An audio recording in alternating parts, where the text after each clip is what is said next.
The back page is a yellow volunteer form. So you have to fill out now, this evening, today, while you're here. If you intend to join us on the campus, please fill that out. You don't have to pledge to do too many things except to be polite to the people who come around, which we all want to do. And let me read what I think is the spirit of GAP. Paul wrote a letter to Timothy, or 2 letters to Timothy. 2 Timothy 2, he talked about dealing with young people and some of these issues. So let me find the verse and I'll read it. I might not need the mic, right?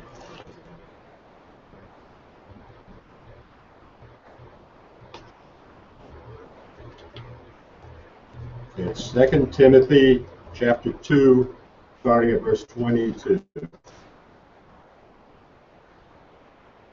So flee youthful passions and pursue righteousness, faith, love, and peace, along with those who call on the Lord with a pure heart. So that's why we're working here with Maranatha Christian Fellowship, or any other groups there. Have nothing to do with foolish, ignorant controversies. You know that they breed quarrels. My son-in-law, I had a long talk in the car coming here yesterday about this, arguments and quarrels. I'm still not sure what the answer is, but it's how we conduct ourselves, and that's so important here. And the Lord's servant must not be quarrelsome, but kind to everyone, able to teach, patiently enduring evil, correcting his opponents with genuine gentleness. God may perhaps grant them repentance leading to a knowledge of the truth. So that's what we're doing to help these people who are confused and misled sometimes by Satan to get to the truth. And they may come to their senses and escape the snare of the devil after being captured by him in his will. So to me that sums up what we're about. Stephanie Gray, I think I've known her for about 15 years now. She is the finest pro-life apologist in the world, as far as I'm concerned. And she's in Canada. She leads an organization that has about 20 young people working full time to end abortion. And they're very effective. They're smart. They change their tactics when they don't work, unlike some of the older pro-life groups that I'm part of. And she's here today to share with us material related to doing the GAP display on campus, but also just a broader view of how we should approach abortion, the importance of graphics. There's a lot of elements of what we call pro-life apologetics, which is really a whole field, I think, Christian apology. So please welcome Stephanie Gray. Thank you. I don't think I need my phone. Just for. Sorry to do that to you. No worries, I'm here. All right. Well, I wanted to begin by doing a little thought experiment with you. I'd like you to imagine being in a completely darkened room. In fact, so dark that you can't even see your hand in front of your face. And let's imagine this very dark room you're in, you're entirely unfamiliar with. So you start to move your way around the room very slowly with your hands in front of you. And what will you be looking for? The way out? What else? Light, the light switch to even find the way out, right? So let's imagine, you're moving your way through this room, perhaps bumping into something, stubbing your toe, and all of a sudden, someone flicks the switch, and on comes movie studio high-beam quality spots. What will be your shock? But what's going to happen to you physiologically? What are you going to do? You're going to cover your eyes. You're going to shut your eyes. What were you looking for? The light. You got it? What did you do? Embrace the darkness. Interesting. What are you likely to verbalize? What are you going to say to the unknown soul who flipped the switch on? What are you doing? Right, shut the light off. What did we want? The light on. What are we going to say? Shut it off. Now, I bring that up because the culture we're currently living in can very much accurately be described as the culture of death, the culture of darkness. And because people do not see properly, They're making very bad choices.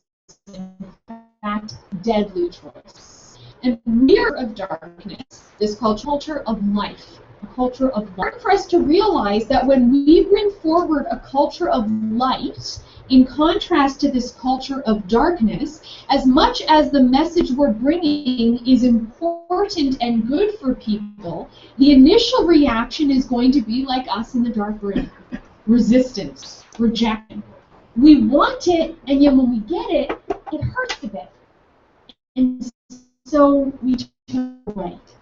But just as we know in the dark room, our eyes will eventually adjust, and we'll come to realize, we're better in the light than in the darkness. We can see where we could stub our toe. Once our eyes adjust, we realize we're better with the light. And so the same is true when bringing forward a pro-life message to a pro-death culture.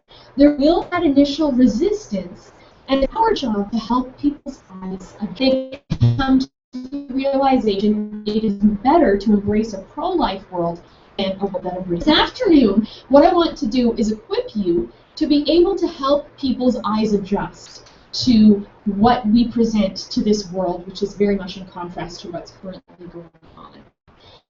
And in particular, what I'm equipping you to do, if you're able to come out this week, is to help us with the Genocide Awareness Project is an exhibit in which we take images of victims of abortion and we compare the victims of abortions to victims of other atrocities, such as children killed in the Rwandan genocide.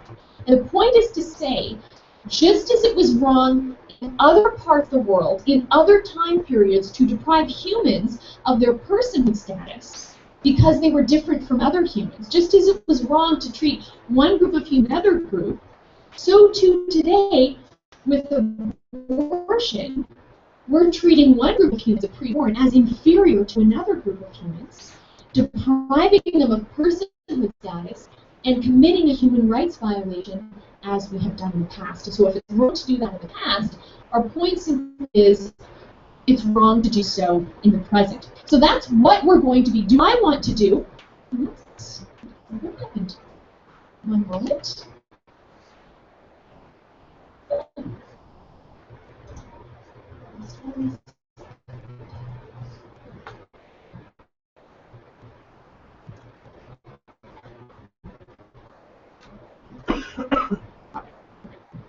So what I'm going to do, why we do this project, and then how to engage people in persuasive dialogue when we do this project, and even if you can't come this week to do this project, the how to engage people in dialogue at the exhibit is very much the same thing you need to be equipped to do to have conversations with your family members, with your friends, with your colleagues. So how to talk to people about abortion, what I'm going to impart today of the exhibit as well as to everyday conversations. But before I talk about how we have these persuasive conversations, I first want to talk about why we do it, why we use pictures.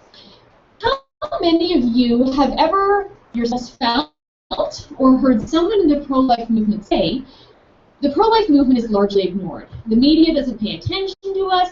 People just don't care. How many of you said that or heard someone say that? Okay, a good number of you. And a lot of times in our movement, I have heard that very sentiment being expressed. People just don't care.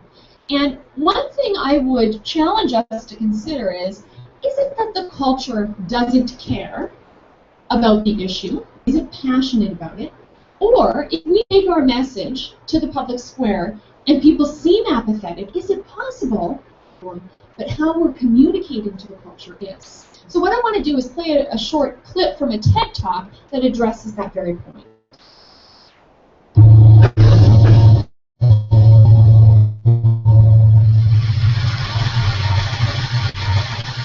How often do we hear that people just don't care? The real substantial change isn't possible because most people are too selfish, too stupid, or too in their community.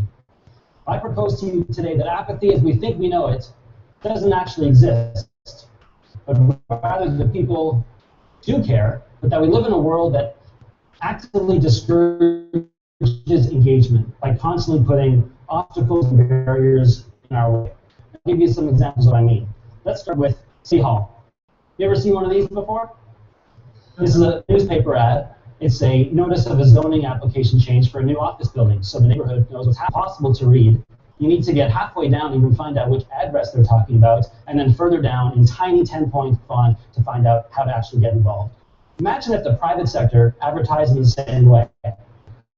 If Nike wanted a pair of shoes and put an ad in the paper like that.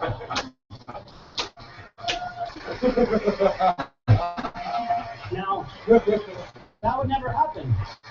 You'll never see an ad like that because Nike actually wants you to buy shoes. Whereas the city of Toronto clearly doesn't want people to buy their ads would look something like this, with all the information basically laid out clearly. As long as the city's putting out notices like this to try and get people engaged, then of course people are engaged. That's not apathy, that's intentional exclusion. That's not apathy, that's intentional. So far as to say that as a pro-life movement, we are trying to intentionally exclude people from making us a healthy conversation about the issue of abortion, intentionally excluded the public. By communicating messages to them, they're pro-lifers, but don't necessarily resonate with people who don't share our view. We have to remember, if we're, especially like me, someone who was raised in the pro-life movement from being a young child and is, you know, my only kind of job since graduating from university has been pro-life work, very much in a pro-life. And there are certain slogans or statements that all hear that I will instantly know are associated with the pro-life movement. But if I were to step outside of my bubble for a moment and say those very same slogans or statements, the average person may not know they have any relation to the pro-life movement or the pro-life message. So for example, imagine you're driving your car down the road and you're at a stoplight and in front of you is a car with a bumper sticker on it, and on the bumper sticker it says choose food. The driver, or at least the owner of that vehicle, is anti-abortion. Right, that's because you live in the pro-life bubble. But let's imagine that you aren't a part of our movement, you're not a part of the staunch abortion rights movement who knows our slogans, but instead you're part of the majority that merely sits on the fence on the abortion issue. They may see choose life on the back of a car and think, choose life, fight human trafficking. Choose life, fight genocide. Whatever is going on in their mind and the causes they believe in and are passionate about can be how they view that very vague language that only seems specific because of the bubble we happen to associate ourselves with. So I bring that up because a lot of times when we as a movement have said we're being ignored, I think it's because we're using language and messaging that doesn't resonate with the general public. It's not that people don't care, it's that we're not tapping the passions by our packaging. And we do genocide awareness projects that take abortion victim photography to the public square, because when we do that, we sit apathetic. They're deeply passionate about the abortion issue, and when you bring these images into the public square, they are drawn to such an exhibit like a magnet, and they want to engage in discussion. And then we can have a healthy debate about who the baby is, what abortion does to the baby, and therefore whether that act is moral or immoral, therefore whether it should be lawful or unlawful. So we use the pictures because they tap into the passion that people have so that we can have that health. The reason why we use the pictures is because pictures have a powerful ability to change how people feel. If someone feels, you have a powerful ability to change how someone behaves. And if we think about our ultimate goal as a movement, it is what? What are we trying to achieve? To stop abortion. And if we're going to stop abortion, that means people faced with unplanned pregnancies won't go to abortion clinics. Instead, they'll go to the local pregnancy health center or just go to their family for what they need. So our ultimate goal involves a behavior change. We want people in crisis to act very differently. But in order to get them to act differently, we first need to change how they feel. And pictures can change how how people feel. I'm going to give you 3 examples of that. Here in the United States, the state of Montana ranks 39th across your country for crystal meth. But in 2005, not quite a decade ago, they ranked 5th across the country for crystal meth abuse. So in less than a decade, they have raised to 39th place. Now, what happened in that almost 10-year period to explain a behavior change in that state? Well, what happened was that billboards like this, maybe we could have the lights flipped again, that would be great. Thank you. So images like this were put on display on billboards around the state, commercials, similar, very visceral imaging, and when people saw pictures like this, they felt differently. And as a result of feeling differently, they behaved differently, and people who might be tempted to try crystal meth suddenly didn't do so. And as the slogan of this campaign says, meth not even once. You can change how people will behave. Or to give you another example, for 2004. Late December 2009, a portal that receives millions of dollars of charitable donations for various causes saw that they had a 6-fold increase in on contributions late December 2004, in contrast to the previous December of 2003. And so this very much indicated a change in behavior, and so the question had to be asked December 2003 and late December 2004 to explain such a behavior change in the general public. Well, what happened in between was this. The Southeast Asian tsunami, which occurred on the heels of Christmas in 2004. And the days following Christmas, when many possibly had their Christmas trees still set up in their homes, littered with Christmas presents underneath, juxtaposed to that was like their television set. And night after night on the evening news, the media played images for us of the utter devastation that tsunami was causing in Southeast Asia, the 200,000 lives of this natural disaster. And when people, they felt differently. When they felt differently, they behaved differently, and more people than normal were hopping online and making donations to help those in need. One final example of the power of images behavior is the 12th of September 2001. That day, blood banks across America saw an unusual problem. And the problem they faced that day was that they had a shortage, not of blood, but bags, to store a 16-fold increase in blood the 10th of September. What happened between the 10th of September and the 12th of September to explain this behavior change? Well, of course, 9/11. And when people saw the images of those planes crashing into the Twin Towers, and people, the fiery inferno, out of panic, leading to their deaths, they felt differently.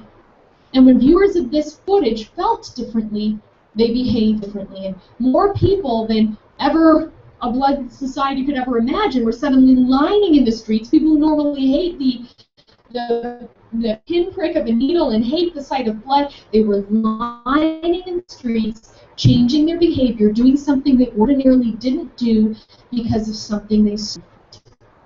And so in the same way, images of abortion victims are needed to change how people feel, so that in people feeling bad about abortion, instead of the good feelings they have, it as an example of reproductive justice or women's rights, so when they now have a new understanding that this is a bad thing, they will feel differently. And feeling differently will behave differently.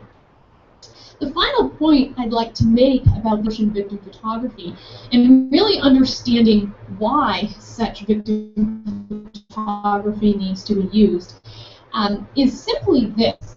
Victim stories have a right to be told. When an individual is victimized, he or she has a right to have that injustice communicate to the world so that the behavior of the world changes and that people no longer embrace that injustice. But in this case, that of abortion, the victims can't tell their stories. So we as a pro-life movement very much have to step into the position of an advocate, someone who advocates on behalf of another. In a sense, we become like lawyers who defend their clients, who without the lawyer couldn't really defend themselves. And I think of two examples that made that point very clearly for me. Both of them are movies. One is a Hollywood film based off of a true story. The other one was a docu, both of which involved people who were unjustly accused, who required lawyers to represent them, to bring forward the injustice that had gone on so that they could be free, to advocate on their behalf because they couldn't advocate for themselves.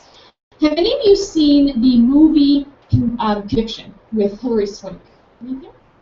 Well, I highly recommend it. I'm a big movie fan. Conviction is based on the true story of Betty Ann Waters and what she did for her brother Kenny Waters. Betty Ann and Kenny were raised in a very underprivileged set of circumstances. They were moved from kind of foster home to foster home. They were raised in poverty. Betty Ann didn't even finish her high school education, and I believe it was in their 20s or 30s. Suddenly, there was a murder, and Kenny was charged with the murder. And he said he did not do it, but he went on trial, and the police brought forward what they claimed to be evidence that would convict him, and sure enough, he was found to be guilty of murder. So he was placed in jail, and his sister, Betty Ann, was the only person who believed Kenny that he was innocent. Everyone else said, no, he did it, the evidence shows that, but Kenny said he was innocent. And so in order to free her brother, she realized someone needed to be an advocate for him. Someone needed to defend him. And so Betty Ann took it upon herself, because the conviction that she had, that she was going to finish her high school education, and she was going to get a degree, and then she was going to go to law school so that she could become a lawyer and take on one case, that of her brother Kenny Waters. So Betty Ann did all of this, pursued getting the case opened using new DNA technology and accessing old records of documents and objects that were at the crime scene. And what happened, they were able to prove that Kenny was not the person who committed this murder.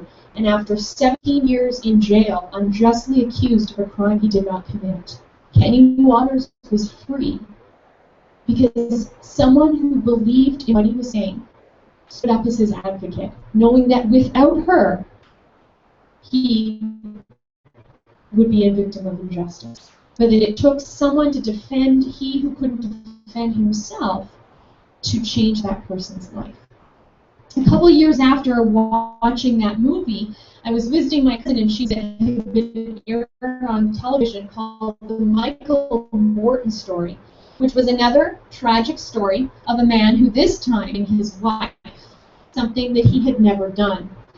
And he was placed in jail for over 20 years until a phenomenal organization here in the United States called the Innocence Project took on Michael Morton's story, and similar to what Betty Ann did, began to get the old files with the objects so that the objects from the crime scene could be put through DNA testing and so on and so forth, and they were able to prove that Michael Morton did not kill his wife.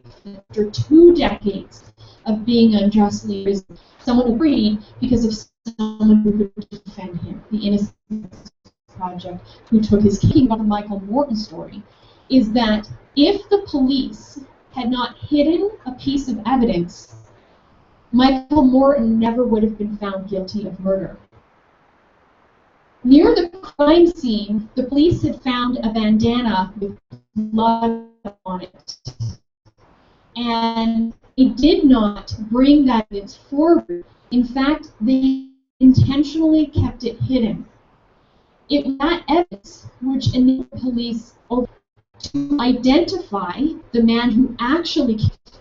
And when we hide evidence, injustice happens. When we hide evidence, injustice happens. And what's currently happening with abortion is the evidence of what is happening to these children is being kept hidden, and so injustice is going to continue.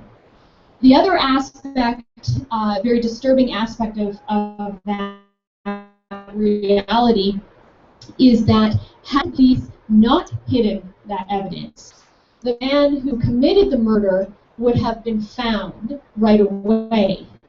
But because the evidence was hidden a year or two later, and so another innocent person was victimized because evidence was hidden. And so what I'd like to do now is bring forward evidence you can use as a tool to convince people you know about abortion and why it's wrong, so that people will reject it as other injustices have been rejected in our society.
My colleague Greg Cunningham has said, injustice that is invisible inevitably becomes tolerable. And what we just witnessed is happening 1 million times a year here in America, precisely because it is invisible. And because it is invisible, it's becoming tolerable. But the reverse of the statement, justice that is made visible, is intolerable. And we see that all the time when we bring abortion victim photography from the darkness into the light. A video we have uploaded on YouTube, very similar to the one that I played today, was viewed by a woman scheduled to have an abortion. And she posted in the comment string under the video, "Thank you to whoever uploaded this video." I'm pregnant, and I called Planned Parenthood to schedule an appointment. And when I asked them about the procedure, they refused to tell me. So I went online, and I searched abortion, and I came across your video, and I just want to say do that to my child. She was in darkness, the lights came on, and she rejected abortion. We see this on college campuses when we take this exhibit that we're here to display this week to the public square. Students who thought abortion was a good thing upon seeing it now realize that it is a bad thing.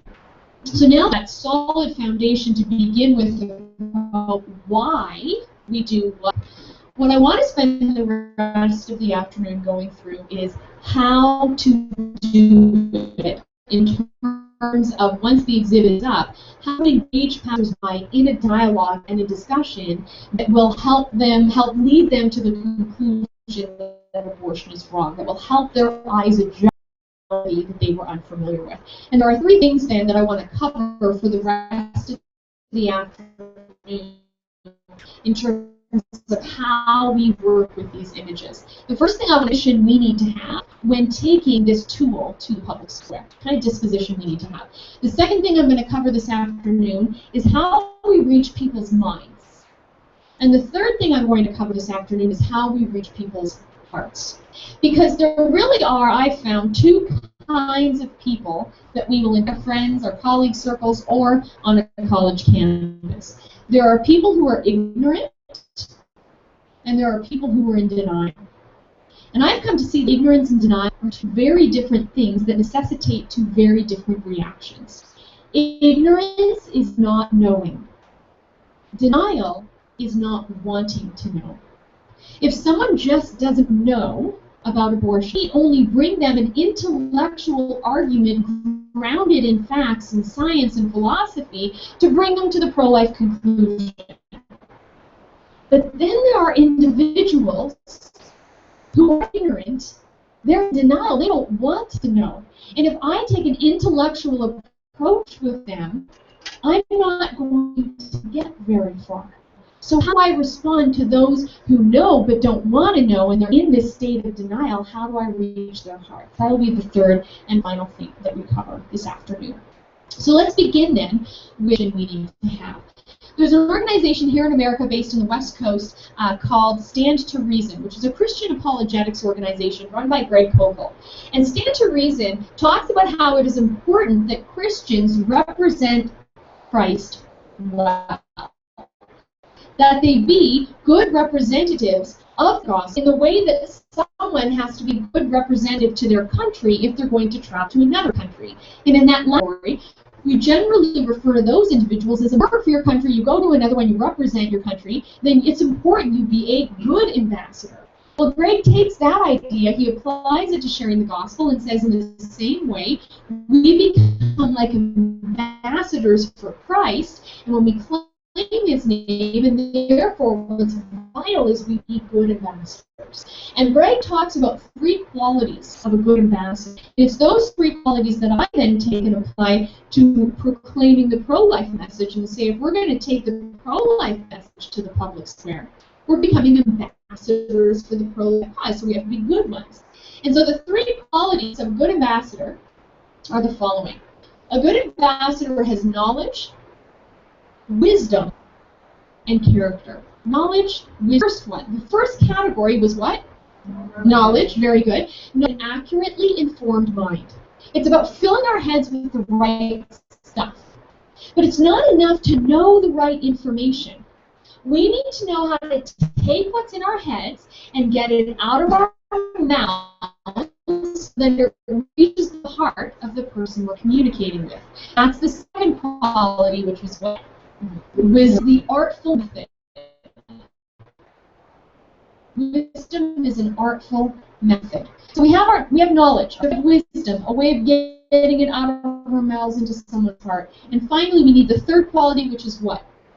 Character. Character is an attractive manner. Character is about showing everything about how we communicate. From the look in our eyes, to the tone of our voice, to the language we use, to the volume, everything about who we are complements and cleanse away from it. Now, at a foundational level, summarize what is at the core of the pro-life message. What is it?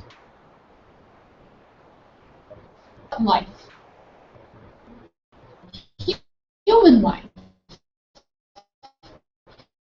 So if human life is precious and valuable, that may be what drives me to protect preborn children, but that also tells me that born humans are just as valuable. So we need to ensure that how I interact with a born human in front of me, who may be angry, who may not be the friendliest person to encounter, I have to ensure conveys that I value them, and that I see their dignity and I see their worth as much as I see that dignity and worth in the preborn child. So that's character. We often tell people, long after the images are gone, people will remember two things: the pictures, and was I treated with respect. So character ensures the answer to that latter question is yes.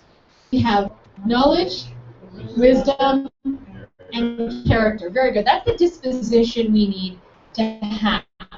Now what I want to do is talk about how we take that disposition and apply it to conversation on an intellectual level when we're trying to reach people's minds.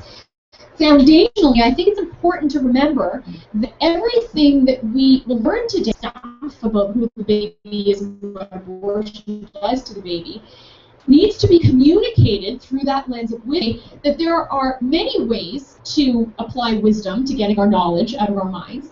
But I think that two powerful ways of applying wisdom to our conversations to make sure we reach people's hearts can be seen in the scriptures in the 10th chapter of Luke. Jesus illustrates for us in an encounter that he has precisely how to communicate well with people. In the 10th chapter of Luke, Jesus is approached by a scholar of the law who says to him, "Teacher, what must I do to inherit eternal life?" Now, who can tell me what Jesus wants?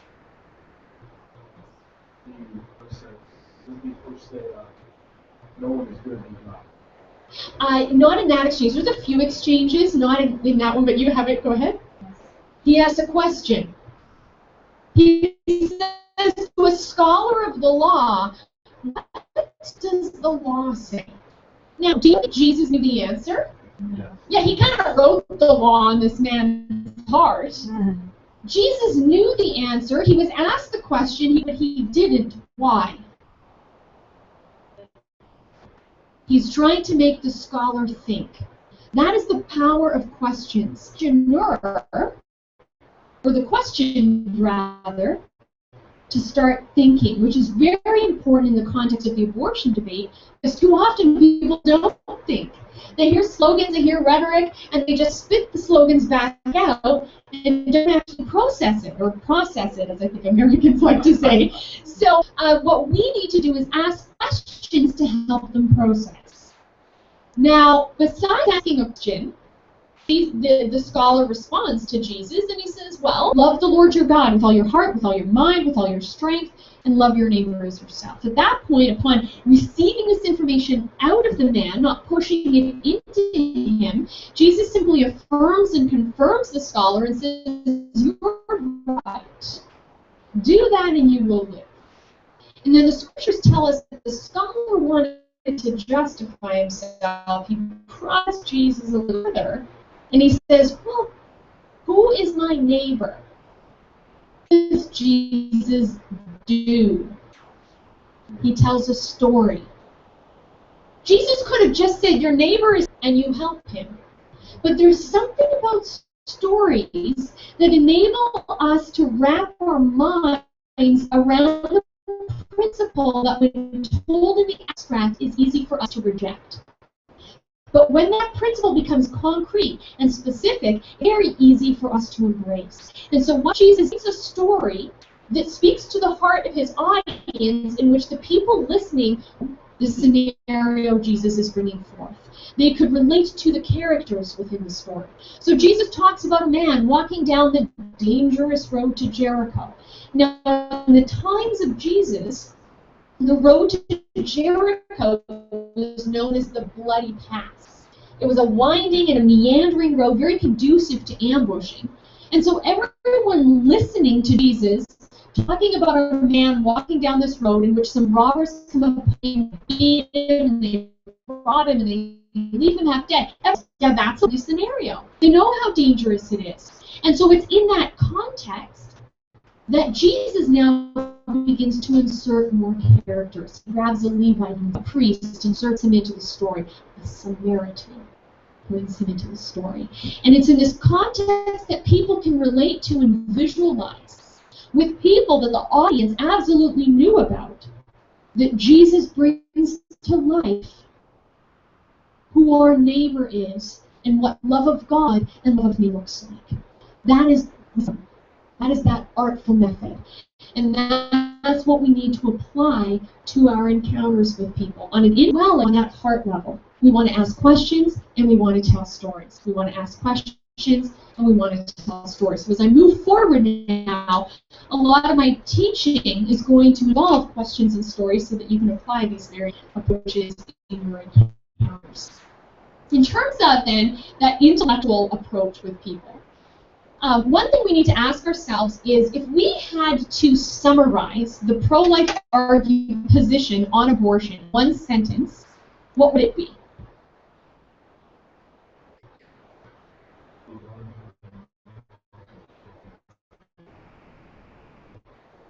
Okay, so preborn human beings or the preborn are human beings.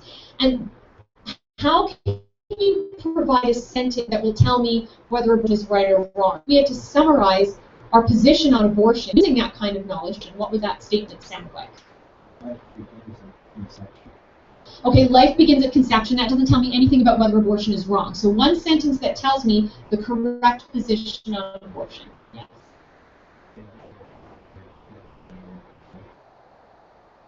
Therefore.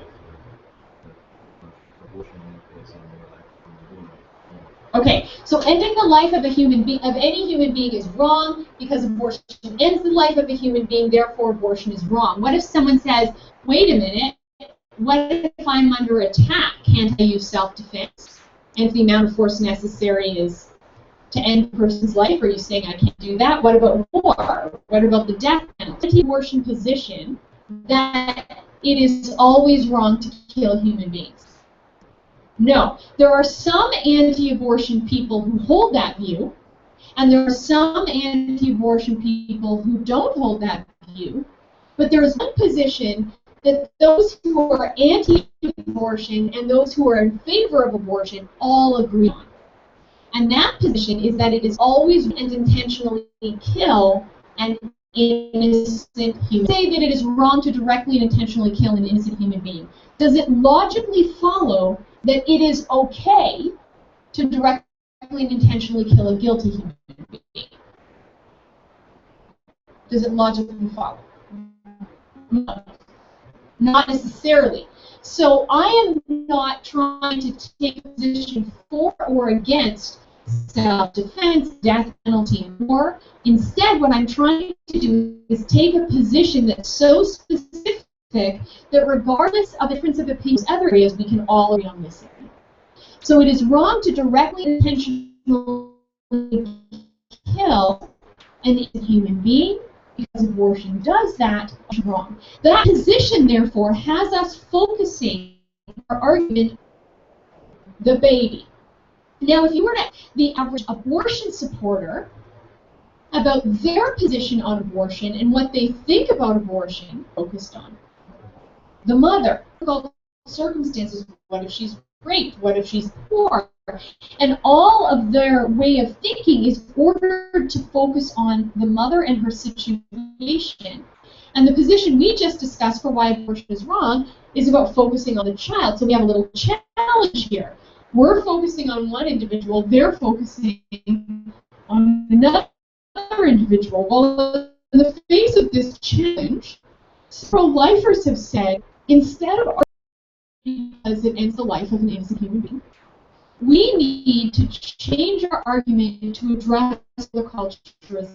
If culture is focused focus on women. We need to focus on women. And so what we need to do is formulate an argument in which we present the idea that abortion is wrong because it hurts women physically and mentally, emotionally, spiritually, and so on. Now, there is a place to talk about how abortion hurts women. On many occasions, I have partnered with women and men who have been involved with abortion, regret their involvement, and I have seen the powerful role that they play in convincing people that abortion is wrong. Saying there is a place, testimony-based message mean that we should eliminate focusing on our core argument, which is that abortion is wrong because it kills it. So here's 3 reasons why we need to be wary of foundational or changing our foundational focus to that of women. The first reason we need to be wary of that is if I go to someone and I say, abortion is wrong because I have a friend and she had an abortion and now she can't get pregnant again and she'll never have any other kids and her life is miserable. What might the abortion supporter say back? The creek without a paddle, they're one of them. Well, I had an abortion and I had a great experience. Or you have one friend, I have 5 friends who had abortions and they have positive experiences. So if my primary argument is based on a subjective experience, it can easily be canceled out by someone else's subjective experience. Issue into a relative experience. And that's a problem. The second point we need to bear in mind is that if I say abortion is wrong because it will hurt you, what becomes the individual's motivation for not making the choice she's inclined to make? The self. If it will hurt me, I won't do it. If it won't, I will do it. Now, if you were to do a quick mental survey of our culture right now and had to summarize whether it is a selfless or a selfish culture, which of those 2 words would you pick? Selfish, of course, and I think that's a problem. And if we were to identify whether the rights movement is selfish or not, the very mentality guiding abortion rights activists is selfish mentality. So we see the very problem at the core of the culture of death is a primacy of the self. The core, the heart, or the foundation of the culture of life and light is a belief in which the other should be put before the self. So if trying to create a culture of life, then we need to create a culture that is focused on the other. But if we build our foundation argument to be for the self, we end up feeding the very mentality of the child, even if abortion supporters initially focus on the woman, is that we actually have yet to convince our culture that abortion directly and intentionally ends the life that could, on the surface, cause us to think they do things with it. And a case in point is Camille Paglia, who's an abortion supporter who several years ago wrote an essay in defense of abortion. And this essay shocked pro-lifers across the globe. Because in this essay, Camille Paglia said, frankly, I have always admitted that abortion is murder. The target of powerless this said, oh my God, that to change her tactics because just talking about the baby being human is irrelevant. She knows that. She's okay with it. What do we do? Well, what we do is read the rest of her essay. And a couple paragraphs later, switch, and instead of speaking about abortion, she speaks about the death penalty and begins to espouse her views on that. And she says anyone who kills a child, meaning a born child, should be faced with the death penalty. Now, if in her world you kill a born child and you get the death penalty, but if in that same world you have an abortion and you get her support, what does that tell us about her claim that abortion is murder? She truly doesn't believe it's murder the way killing a toddler is murder. If she did, she would have the death penalty for rape. Abortionists or women who have abortions, the way she has the death penalty for people who kill toddlers, and she doesn't. So a tendency to make claims we don't always mean. And the way to figure out whether the human, ourselves or someone else, really means the claim we're making is to ask questions and to draw more information out about their other views, and then we can start to see whether there's weaknesses and holes. And so, to really solidify that point, I want to play another video clip. This is about a woman who killed her born child. And as you watch this news clip, ask yourself, is what is being said about this incident being featured at all the kind of language that is ever used to talk about abortion? And if we're not hearing abortion be described in the way this injustice is being described, then I think what that shows is our culture really isn't convinced yet that the child is human. When Carissa Boudreau vanished without a trace last year, her mother wept as she pleaded for the 12-year-old girl's safe return. Today, tears flowed in a Nova Scotia court as a judge sentenced that same woman, Penny Boudreau, to life in prison for strangling her daughter. Tom Murphy was there today as the criminal revealed the disturbing details. Penny Boudreau, a mother and now officially a murderer. She wept at the courthouse where those who loved Carissa gathered, their emotions still raw. Crocodile tears, and that's all it's ever been, and that's all it ever will be. 12-year-old Carissa lived with her mother and her mother's boyfriend, Vernon McCumber. But the court heard there was tension. Mother and daughter argued a lot. McCumber told Boudreau, pick Carissa or him. Certainly no suggestion at all that he ever intended or could contemplate that Penny Boudreau would do what she did. What she did was unthinkable. Penny Boudreau drove her daughter to this dirt road just outside of town. When Carissa got out of the car, her mother tackled her, pinned her to the ground, putting her knees on her chest. And while the two were face to face, she put a piece of twine around her daughter's neck and began strangling her. Her daughter's last words were, "Mommy, don't." Boudreau put Carissa's body back in the car, drove into town, and removed some of her daughter's clothing. She then dumped her body along this riverbank to make it look like a sexual assault. Then she went to the police and the public to plead for help to find her missing child. I don't know where you are, but just a home or call or something.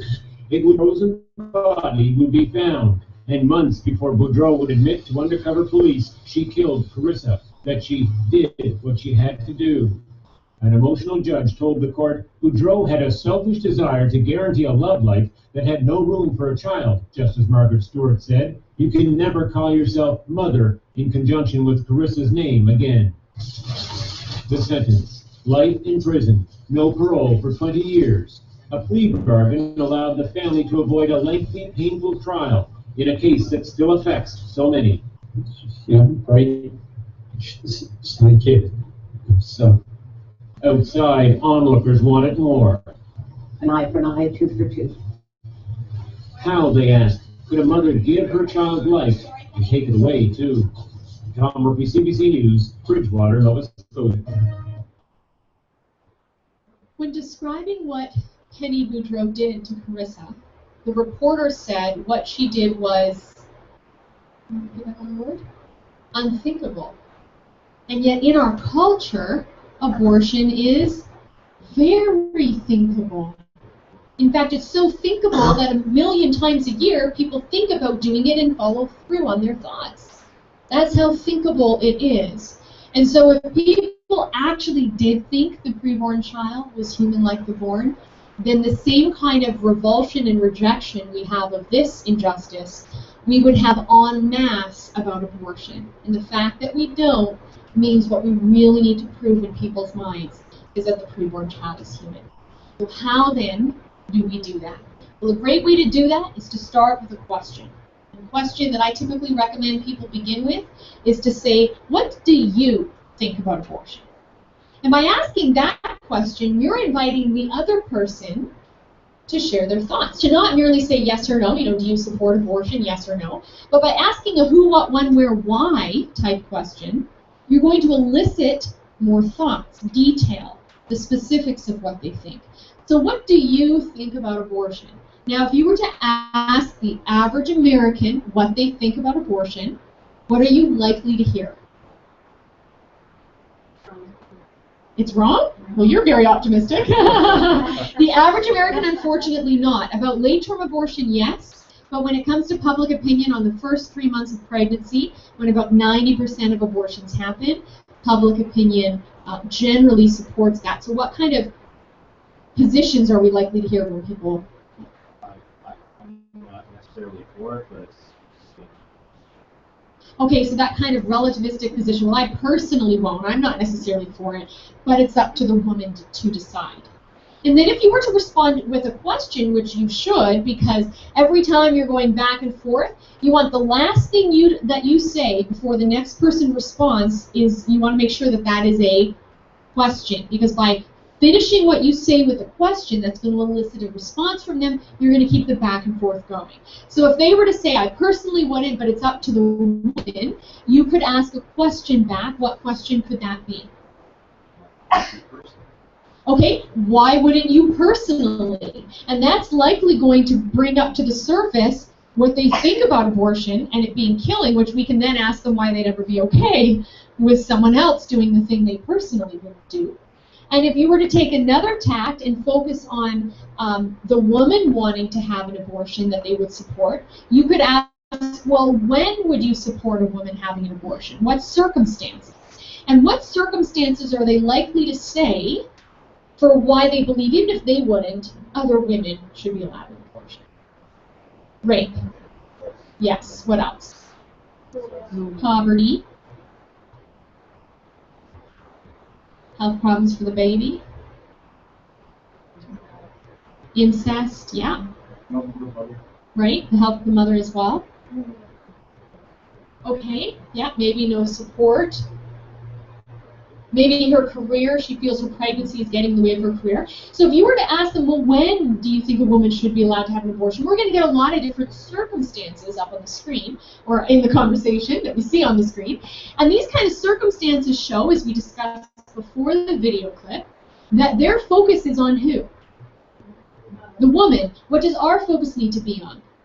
The baby. So now we have a big gap. And we have to be able to bridge the gap, no pun intended for the exhibit. Okay, so the conversation begins focusing on the woman, but it needs to be redirected to focus on the baby. How do we do that in a way that isn't jarring to the person we're speaking with? How do we do that in such a way as to keep them in the conversation? 3 steps. You're probably going to observe that I like the number 3. Very Trinitarian. But anyway, so we're going to do the following 3 steps. The first thing we're going to do, and I'll be going through each in more detail, is we're going to find common ground. That's the first thing we're going to do. The second is we're going to make an analogy or a story, really briefly. None of these involve a lot of detail. And that story is going to end with step number 3, which would be what? Hint, I said it earlier. Ask a question. That's right. Everything always ends with a question mark. So we're going to do what first? Find common ground. From there, we're going to segue to a story or analogy, ending with a question. So let's talk for a moment about why I think each of these 3 steps is so important. Why do you think I would want to recommend you begin your response with common ground? Yes? Because it makes you seem like less of an adversary. Okay. You seem like less of an adversary. If someone hears something like, I agree with you that, and you finish your sentence, it's like music to the ears. Any hostilities might come down a little bit. They're going to feel heard. So we want to find common ground. So we have to ask ourselves, how do we find common ground where we have so much disagreement? So common ground is not about saying, I agree with you that maybe we need abortion for cases of rape. No, that's not true. So therefore, common ground cannot involve lies. So when someone says that they support abortion for, let's say, take poverty, for example, for reasons of poverty, what are they actually saying? What's behind the words? What are they saying to us, non-verbally? They're saying, I don't feel I'm able to deal with this because it's going to be what? hard. Hard. It's going to be really difficult. So when they say, well, you know, if a woman's poor, she needs an abortion, translation, if it's going to be really hard, she needs an abortion. What can we agree with them on from what we've just extrapolated? That it's really hard. So instead of just saying, you know, it's really hard, we start with those magical words. I agree with you. To be pregnant and poor would be hard. Now, they're really going to feel hurt because they never even said that, but you know they feel it, so now you're affirming something in them. From there, you segue to what step? Story. So what we want to do is take the circumstance they've given to child abortion, such as poverty. We want to analogize it to a situation in which a woman has a born child. And we want to ask the question if they would ever support killing that child for the circumstance they'll support killing the preborn child. So after you say, I agree with you, to be pregnant and poor would be really hard, who can give me the analogy ending with a question? Yeah? No? Oh.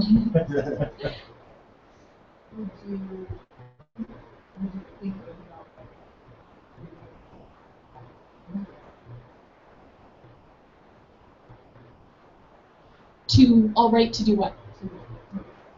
Correct. So we just want to kind of round off our point. So very good. Would you think, and so this is where the analogy and the question are very interconnected. It doesn't have to be long-winded. Would you think if someone had a 1-year-old and was poor, that it would be okay to end the 1-year-old's life for reasons of poverty? Use the same language as them. What will they say? Of course not. What will we do? Ask a question. Very good. What would be a good question to ask back? Why would it make a difference?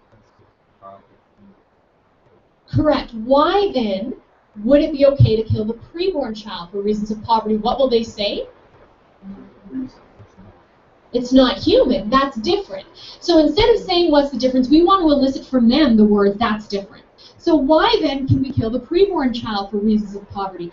That's different, they'll say. What are we going to do? How is it different? We're going to ask another question. Now, who are we focused on?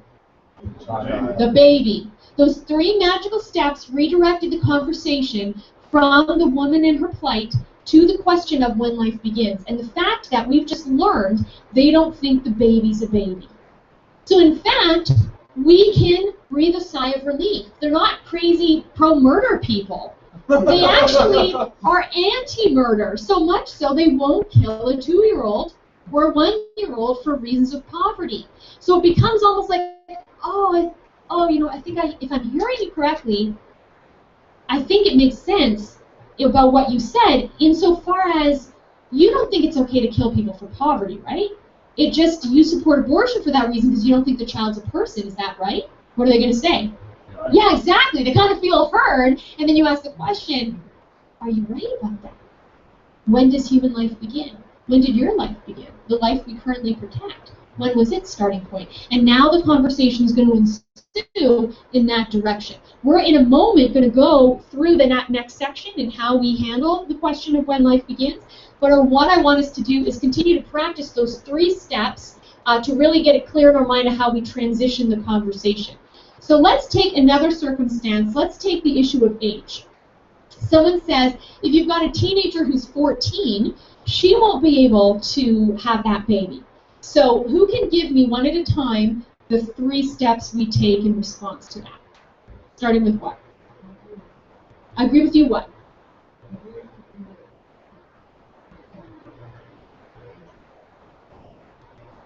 Yeah, you don't have to be long-winded, that's good. It would be difficult for a 13-year-old, and I wouldn't even say raise, I would say to be pregnant and to be a teenager.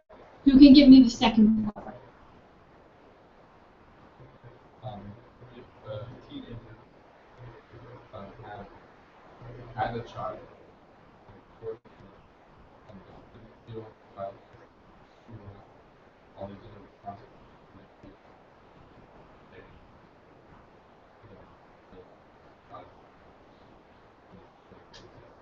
Very good. Very simple. The one little tweak I would make to it is to say, what if you had a teenager who has a child and wanted the child when she was pregnant, and only when the child is 2 realized life was hard? And I would make that little point because they may not quite get the parallelism that you're going for and say, well, the 14-year-old wouldn't have the child because she'll have had an abortion. So we want to present in their mind an idea of, well, what if she wanted the baby because she liked the idea of being pregnant and only after birth realized how much work a kid was. Now may she kill the child. Then why before? That kind of thing. Now, what sometimes happens with these steps is we can skip out sometimes the middle one of the analogy. Sometimes we can go from common ground straight to a question. And I want to give you an example of one of these circumstances in which we do that. Take the situation of rape. Someone says, what if you've got someone who's raped? Shouldn't she be allowed to have an abortion? So the first thing we want to do is find that common ground. Because we want to remember, not only is that an important kind of strategy to take, but we may be dealing with someone who's a victim of sexual assault. Almost every time I do one of our activism projects and I speak to people in the public, street corners and sidewalks, I meet people who tell me that they are victims of sexual assault. So we have to communicate truth, but do so very compassionately. And finding common ground is a good way to begin in making our point. And when it comes to finding common ground on this issue, I think what we want to communicate is twofold. We want to communicate that there's an injustice that has happened to the victim. We also want to communicate that there needs to be consequences for the victimizer. Because that's certainly what's going on in the heart of the person we're speaking with, a hostility and an anger towards the rapist, and we want to tap into that and let them know that we share that hostility. And so there's a particular framing that our organization has found very effective that I encourage you who are taking notes to jot this down. We'll say, I agree with you that rape is evil and that rape victims need very special care and counseling. Moreover, I think the rapist should be thrown in jail and forced to do hard labor. And when they hear that kind of language from you, they're thinking or feeling what? Justice, that you get a sense that there needs to be consequences. And then I say, now I have to ask myself, is it fair to give the death penalty to the innocent child? On 2 separate occasions when I was flying, sitting next to men who asked what I did for a living, and I told them I did pro-life work and speaking on abortion, both mentioned supporting abortion in cases of rape, and in both cases when I used that very language to them, 2 separate flights, they kind of went silent and said, I never thought of it that way. So I agree with you, rape is an injustice, the rape victim needs special care and counseling, the rapist should be thrown in jail, forced to do hard labor. I have to ask myself, is it fair to give the death penalty to the innocent child? Now notice here, language matters. I could have said, I have to ask myself, is it fair to kill the child? Why instead of kill did I use death penalty? Because it's a punishment. And who did I just speak of? The rapist. So at a subconscious level, I am very intentionally using my language to make a juxtaposition in their mind of an outrageous position we as a society hold. That the guilty party gets a consequence that isn't as extreme as the what party? Innocent party. So notice I didn't just say, is it fair to give the death penalty to the child, but is it fair to give the death penalty to the innocent child?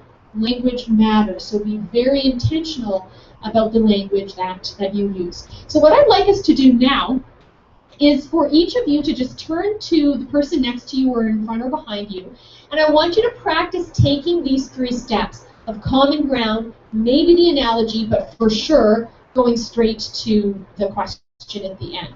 And I want you to practice those 3 steps, and once you get to the point where they say, well, no, that's different, the fetus isn't human, don't try to defend how the fetus is human, because we're going to cover that in a moment, but I just want you to get used to transitioning the conversation. So if everyone can just take a few moments to pair up and practice. So what will happen is one of you will say, what do you think about abortion? Hold on. One of you is going to say, what do you think about abortion? You'll be the pro-lifer. The abortion supporter will say, I think it's necessary sometimes.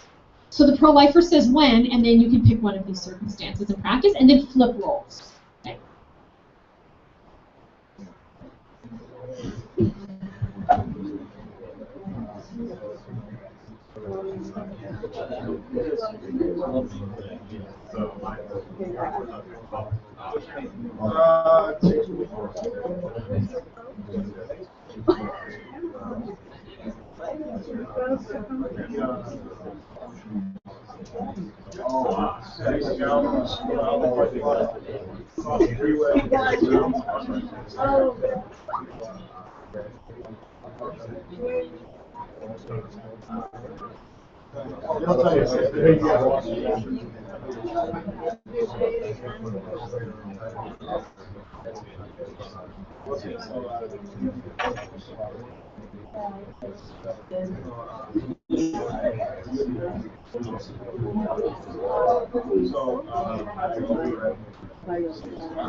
How would you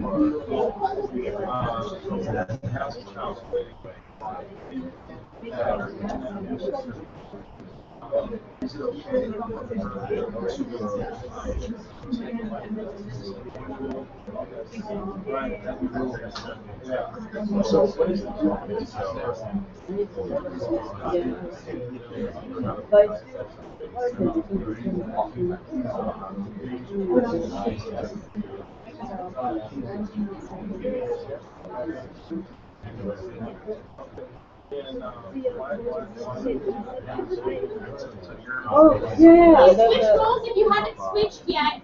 If you have, the pro-lifer hasn't converted the abortion supporter. So just practice switching again, trying all these different circumstances.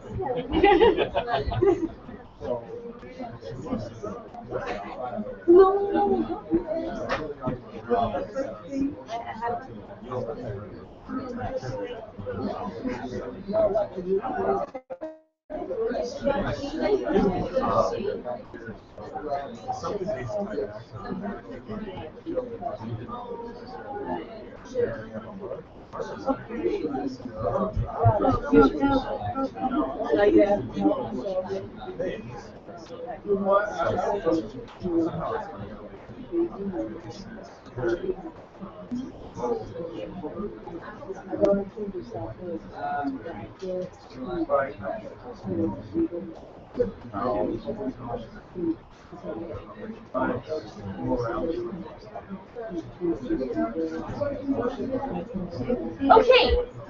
All right. How did that go? How did you find that little exercise? Does asking questions come naturally, or is it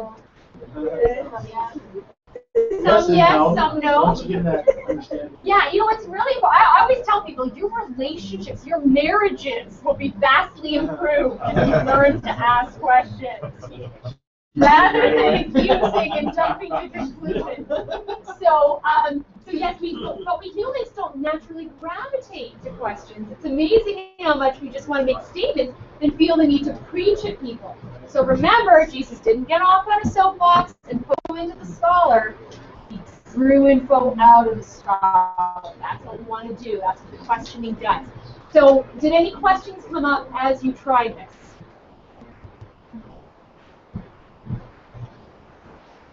got No. stumped. We got You got stumped stumped. Okay. about, like, so we chose age, you know, and it's a teenager who's about to get a scholarship for college, and Okay. she's a great athlete, and she got her whole career in front of her, and now she's pregnant. And kind of get lost in how do you transition back, you know, to baby. And, Right. you know, not that it wouldn't be hard. We agree with you. Yep, that'd be a lot harder to do all those things and follow along, but it's not easy. That's not how life. Right. So we agree it's going to be hard. Then we want to make an analogy in which we try to take as much of what they say and parallel it to another scenario. So what could they have said? Anyone decide where you want it? Well, I knew analogy I do, which is a true story. I'm in a small group. Mm-hmm. Half the group that when married was they were in their 70s, but they all had children early. Mm. You know, they did not graduate high school until their kids were graduating. So they think of their performance. But, you know, that could be So the fact that some people, so you're saying they cared for their kids and then got their stuff.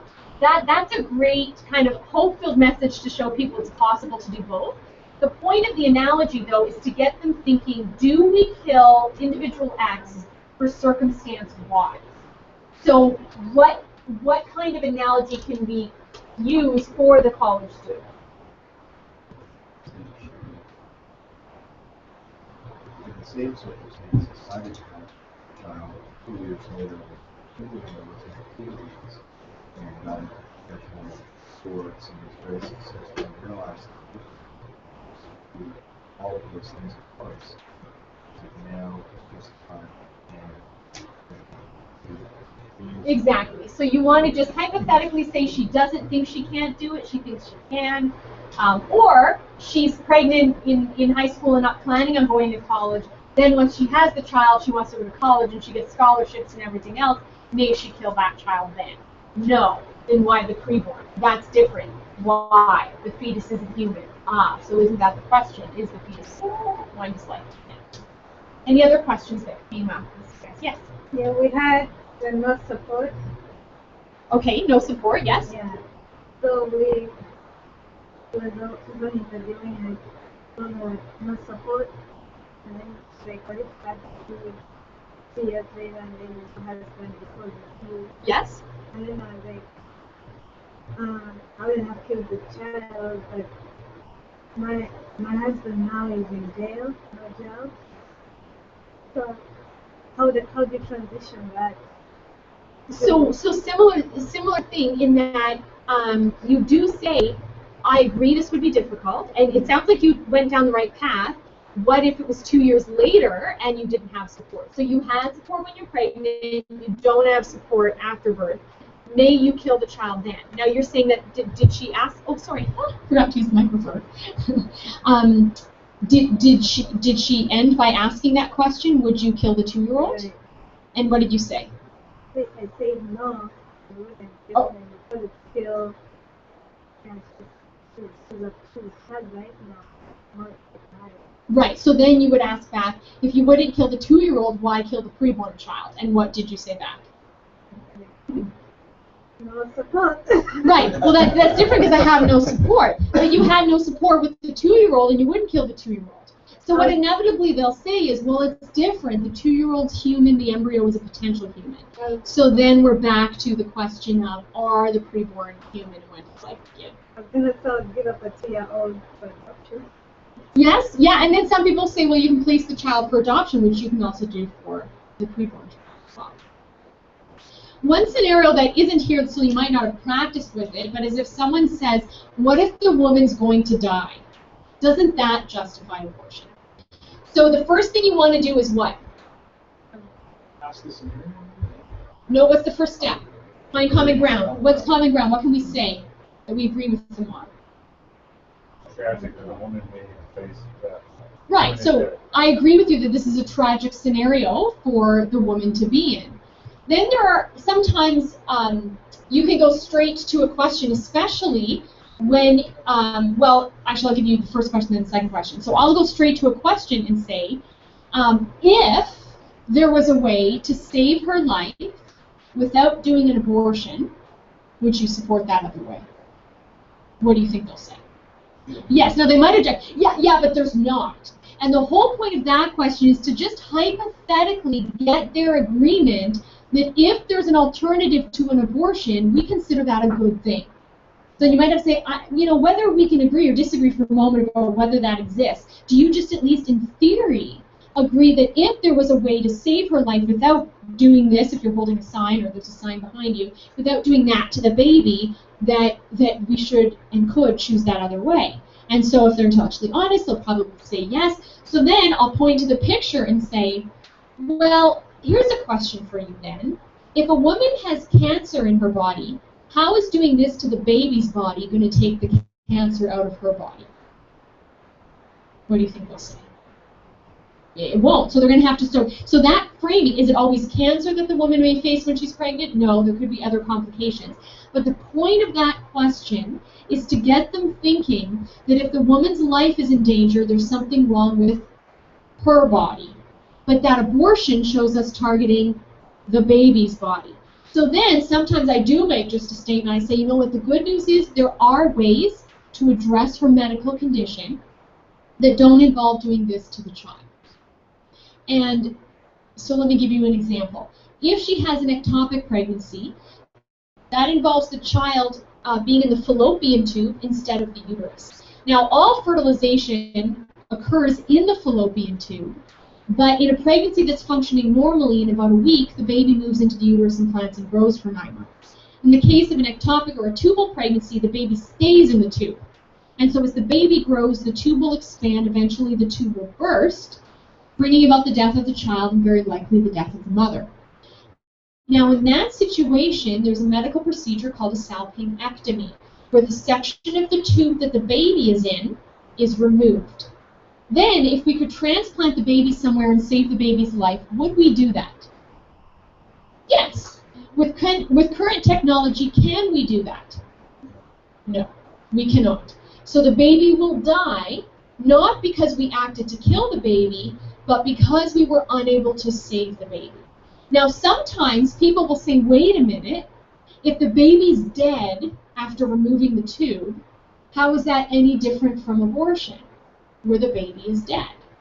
Well, this is where we want to tell stories and we ask questions. And so the analogy I'll often give is the following. Imagine two people are drowning. I jump in the water. I swim towards the one person, I grab them, I swim towards the other, I don't get to them in time, their head goes underwater and they drown. Am I responsible for killing the other person? No, I just couldn't save them. Now imagine in another scenario, I jump in the water, I grab the first person, swim towards the other, get to them, place my hand over their head and push them underwater. Am I responsible for killing the second person? Yes. What that story illustrates is that you can have a scenario where the end result in both scenarios is what? Same or different? Same. And yet we all agree that in one scenario the means to get to the end result was not wrong, and in the other scenario the means to get to the end result was very wrong. So we can't just look at the end result. So therefore, the fact that the baby in an ectopic pregnancy dies, like in an abortion the baby's dead, it doesn't follow by looking at the end result that it's the same, that what we do in those scenarios is morally equal. And here's how we can see the difference. With abortion, whose body do I target? By my action. The baby's body. What is the intention inherent with the action? To destroy the baby. Now let's look at the removal of the tube. That action is targeting whose body? The mother's. The section of her tube she doesn't need to live, which, if left alone, would kill the baby and could very likely kill her. So the action is targeting a pathological condition in her body, the expanding tube. If I could save the child, would I do that? Yes, so we see that I want to save the child, but I lack technology. In the other case, inherent to the action of sucking the baby's body parts out or cutting the baby up, inherent to that action is not desiring to save the baby. So we look at the action, the intention, and see the two are fundamentally different. So, having gone through all of this, we now, John. Yes. How would you respond if you ask somebody what you think about this person flies off the handle or angry and they essentially verbally bully? How do you deal with that? Okay, so good question. If someone, upon being asked, what do you think about abortion, turns into a verbal bully and doesn't really want to engage reasonably, that to me would be a sign that they're in denial and not ignorant. Because the ignorant person, the purely ignorant person, would be happy to engage. But the angry person, as one of my colleagues has said, anger is a secondary emotion. It's always a sign of something else or something underneath it. And that thing underneath is generally more a heart issue than a head issue. So when we get to that third part about how to deal with the heart, we'll address it. Okay, so now that we've bridged the gap from focusing on the woman to now focusing on the child, how do we make the case that the preborn child is human? 3 questions, once again. Yes, 3 yes questions. Okay, so the first question is this. If something is growing, isn't it alive? That's question number 1. Something is growing, isn't it alive? Question number 2. If someone is human parents, aren't they human? Question number 3. We humans have human rights, don't we? Now, you don't necessarily ask those questions in that order. In fact, I generally recommend not asking them in that order. But I give them to you in that order because they are the 3 questions you're going to constantly be drawing on, depending on what the people say back to you. So if something is growing, isn't it what? Alive. If something's growing, it's not necessarily human because plants grow, exactly. So question number 2, if someone has human parents, aren't they human? And then question number 3 is we humans have human rights, okay? So what I generally do, when I get to the part of the conversation where they say, well, no, wait a minute, you can't kill the 2-year-old for poverty because the 2-year-old's human. The fetus is not human. Then I will look at them and I will use a variation of each of those questions, starting with the third one. I'll say, well, if you don't mind me asking, would you say you're someone who believes in human rights? What do you think they'll say? Yes. So then, I got a PowerPoint, you'll have an exhibit. I would say, what about this human's rights? What are they going to say at that point? That's not a human. Which of the 3 questions will we draw on? Number 2. Well, if something's growing, let's try it. That's not a human. Well, if something's growing, isn't it alive? What are they going to say? Yeah, but that's not a human. So what's very important is that the person is truly and deeply listened to. So that if you're talking to someone and then Stephanie appears in your head and Stephanie's speaking to you saying, if something's growing, isn't it alive? You don't want to robotically just ask it in case your conversation is not at the same point as my presentation was. So everything I'm teaching you are ultimately tools to be drawn on at the appropriate times. So they say it's not human, we go to question 2, and we say a variation of it. Well, what are her parents? Notice language matters. How did I refer to the embryo? Her. Why? Because people are concerned about the rights of women. People are concerned about the rights of women. So I could say him, and him would be better than what? It, which we all do. Again, language matters. We want to reject the it because none of you are its to me. So if none of you are its to me, then this child won't be an it to me either. So, and I pick girl also besides the whole women's rights issue, and if they hear us pick the female versus the male, they might feel that, that's a positive thing, is also the idea that no one ever wants to hurt a little girl, right? They just say, just don't hurt a girl. So we want to feminize the child to make that point at a subliminal level. So what are her parents?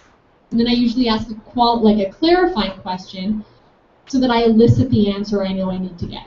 I mean, after all, if the pregnant woman is human and her partner is human, wouldn't it follow that she must be human? Now, at that point, they may say, well, even if it's human, they'll say it's not alive. Now what question do we go to? The first one. And so I just take the idea of that first question and say, well, is she growing? Is her one cell growing into 2, and then 4, and then 8, and 16? And if yes, then wouldn't it follow, because she's growing, she's alive? And since you believe in human rights, and since she's human because she has human parents, because 2 human parents can't produce a cat, can't happen. So since she has human parents, we know she's human because she's growing, she's alive, and you believe in human rights, wouldn't it follow that she has human rights? Now at that point, what usually happens in the conversation is they drop the F word. And they usually say, not what you're thinking, but rather, it's just a fetus. What would be a good question to ask back? Okay, so here's also an important lesson. There's always more than one question you could ask. So what is most important is that you A, ask the question, and B, the question is relevant to what they've just said. So there's a number of paths you could go down. So what did you say? Okay, you can ask, how is a fetus different from a child? Okay, you can ask, what do you mean by fetus? Because here's another thing. We sometimes use very charged words that can have different definitions in different people's minds. And so we want to clarify our terms and not assume what they mean and I mean are the same thing. So when they drop a word like fetus, it can be helpful to ask, what does that word mean? What do you mean by that word? Or what kind of fetus? After all, what's that? A dolphin fetus, that's right. So other species have fetuses. The word fetus doesn't tell us what you are. The word fetus tells us how old you are. When a fetus goes through birth and is held in the mother's arms, we refer to the individual as what? Right, and you could say that very thing to the person you're speaking with. And once they say baby, you use the word they gave you and say, and when that baby turns 2, what do we refer to her as? What will they say? They've now said toddler, and you use their word. When the toddler turns 13, what do we refer to her as? A teenager, right? I was giving a talk recently, and this old woman piped up, impossible! That's what we call her. So the point is, you get all these words out of them, and then when that teenager turns 20, what do we call her? An adult. So now that they've said baby, toddler, teenager, adult, we then say, it seems you and I agree, and they're going to think, agree on what? I just love to say that. So it seems you and I agree that we humans have words to refer to certain age ranges. And that's what the word fetus and embryo are as well. Like the words you just gave me, baby, toddler, teenager, adult. If we want to know what something is, what question would be asked? Hint, I already gave it to you. What are its parents? That's right. So if we want to know what something is, we ask, what are its parents? So the reality is, the term fetus is an age category, and that can't be used to eliminate or take away the preborn child's right to live. So where the next element of your conversation may focus is where the abortion supporter will say, okay, even if at some point it's a living human, some point before birth, you can't convince me it's a fertilization. What's the other word pro-lifers often use for fertilization? Conception. Conception. Have I used that word once today? No. Why do you think that is? Not their language. Implantation issue. So a couple things. First of all, the term fertilization is what you're going to see in embryology textbooks. It has more of a scientific sound to it than the word conception. But the other reason why I focus on fertilization is that abortion supporters have redefined what conception means. Conception used to mean and should mean fertilization. They should be able to be used interchangeably. But what abortion supporters have done is defined conception as implantation. Now, how soon after fertilization does implantation occur? First of all, what is implantation? When the embryo goes into the uterus. So, but the embryo was conceived where? the fallopian tube. So how soon after being conceived in the fallopian tube until the embryo implants, how many days do we have? Roughly, yeah, about a week, 7 to 10 days. Okay. So if conception is implantation, why do you think abortion supporters want to define conception as implantation as opposed to fertilization?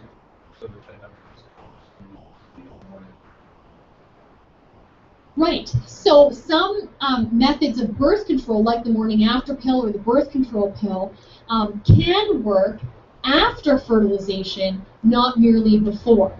So whereas a condom, for example, could be called a contraceptive in that it truly is against conception, some methods of birth control don't act before fertilization, but they may act after fertilization by changing the lining of the uterus, making its normal thickness thinner, and as a result of having a thinner uterine lining, when the human moves a week old into the uterus to implant in the thinner lining, may not be able to implant, and if life begins at fertilization, that would be an early abortion. But if life begins at implantation or conception, is that an abortion? No, it's stopping conception, it's preventing conception. So now what's interesting is, if there's nothing wrong with abortion, why do we need to lead people to believe some methods of abortion are abortion? That's one thing to ask abortion supporters. There should be no need to change the definition. So that is almost a concession. They know there's something wrong. But that is why I use the term fertilization. So they may say, even if it's a living human, it's not at fertilization, it's sometime after. So then I ask another question. I would say, would you agree with me that you and I are living humans with human rights? What would they say? And then I'll say, would you agree the whole time you and I have existed as living humans, we've had human rights? Yes, they'll say. So then I'll say, well, let's determine then when you and I began our lives, because whatever point that was would be the starting point of our human rights. So would you agree with me that we have one of 3 options to choose from? Option 1 is before fertilization. Option 2 is at fertilization. And option 3 is sometime after.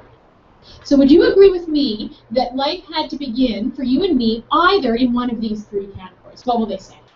Yeah, there really isn't a third option unless they play the whole, like, well, we all were once sludge and, you know, Big Bang stuff. But they're generally not going to say that. So then I take the first category. And I say, okay, question for you. Will the sperm in a man's body by itself ever grow into this young child? I say no. Will the eggs in my body by themselves, without sperm in my body, ever grow into this young child? No. So then you say, okay, then we rule out category 1 as being when your and my life began. So then, not being afraid to explore any of the options, I go to the extreme, right? And I say, okay, let's consider the third category. Have you ever walked down a road and suddenly falling from the sky is a young child in front of you who appeared out of nowhere? No, that doesn't happen, because to see a young child in the road in front of you, wouldn't it be logical that the young child grew and matured from, let's say, an infant? But do infants come out of nowhere? Is the story we sometimes tell little kids about storks flying through the sky with blankets in their beaks and babies in the blanket, leaving them on doorsteps, actually true for how we began our lives? And they'll say, no. You say, right, because for there to be an infant, the infant had to mature from a fetus. But does a woman ever wake up with her abdomen out to here and a fetus in her uterus kind of kicking rapidly? No, for that to occur, then that fetus had to mature from, now we're getting into that middle category, from the embryo. The genetic information which makes this young child who she is, and that which distinguishes you from me, you could say, we know wasn't determined at fertilization, we know wasn't, or before fertilization, we know wasn't determined sometime after, but we know scientifically was determined at. So since we've ruled out option 1 and we've ruled out option 3, doesn't that leave us with the middle option? Now at that point they may say, yeah, but even if biologically your DNA came to be at fertilization, there were still some pretty big differences between you and the young child. Well, yes, there are. What would those differences be? Okay, they're smaller, their level of development. You guys are obviously familiar with the SLED acronym. The environment and dependency, right? So they differ in their size, level of development, environment, and dependency. Now you ask them, look at the infant in contrast to a young child. How are they different? Is it the same 4 categories? Would we ever say we can kill an infant because she's smaller or less developed or in a different environment, more dependent than a teenager or a young child? If no, then why is that relevant for the embryo? So again, what I want us to do is practice applying this. So if you can just turn to a person next to you, and I want you to imagine you've come to that point in the conversation where they said, yes, but you can kill a fetus for reasons of poverty because the fetus isn't human. So I want the pro-lifer to say, if you don't mind me asking, do you believe in human rights? And then practice what we just covered. Okay? Go.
First, well, they're just so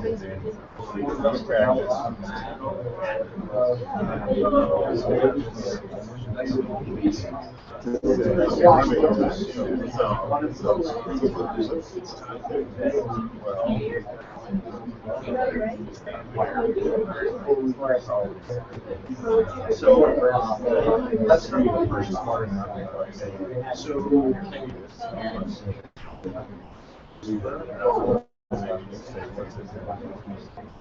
that's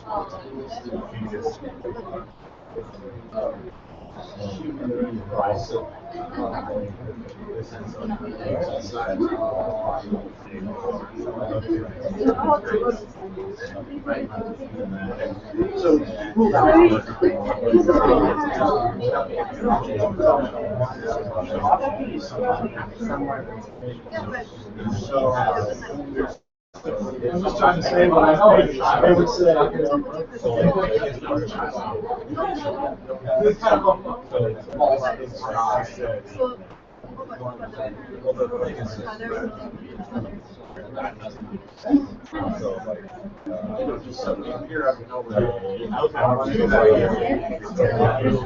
Okay, so switch roles.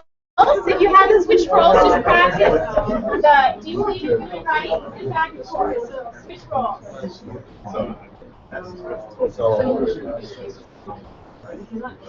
Do you have brain?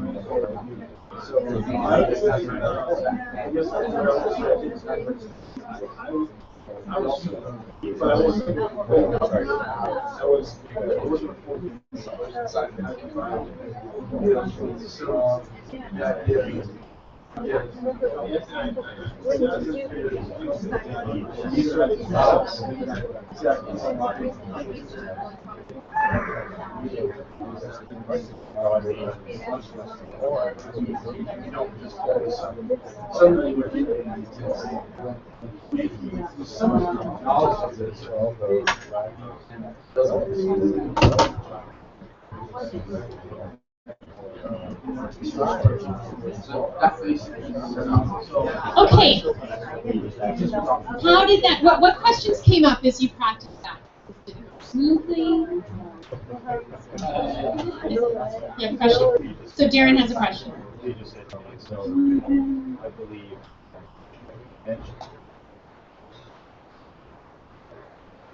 Right.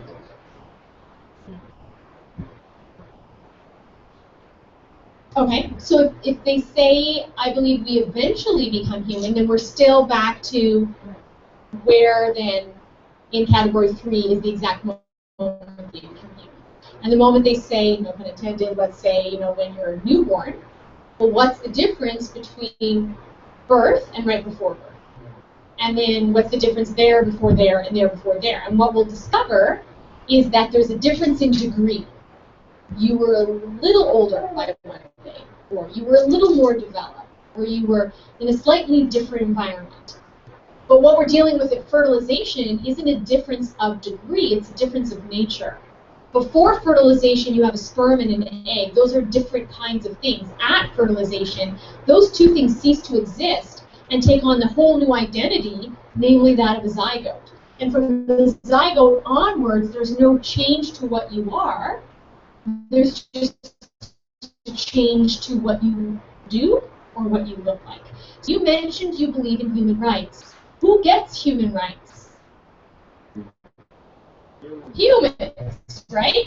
Because there are certain rights allotted to citizens. So citizenship rights. Who gets citizenship rights? Citizens, right? Who gets women's rights? Women. So who gets human rights? Humans. So whether they are of a certain level of development is irrelevant if we believe in human rights. Now, we might have developmental rights. We do. When can you vote? Right, when you're 18. When can you drink?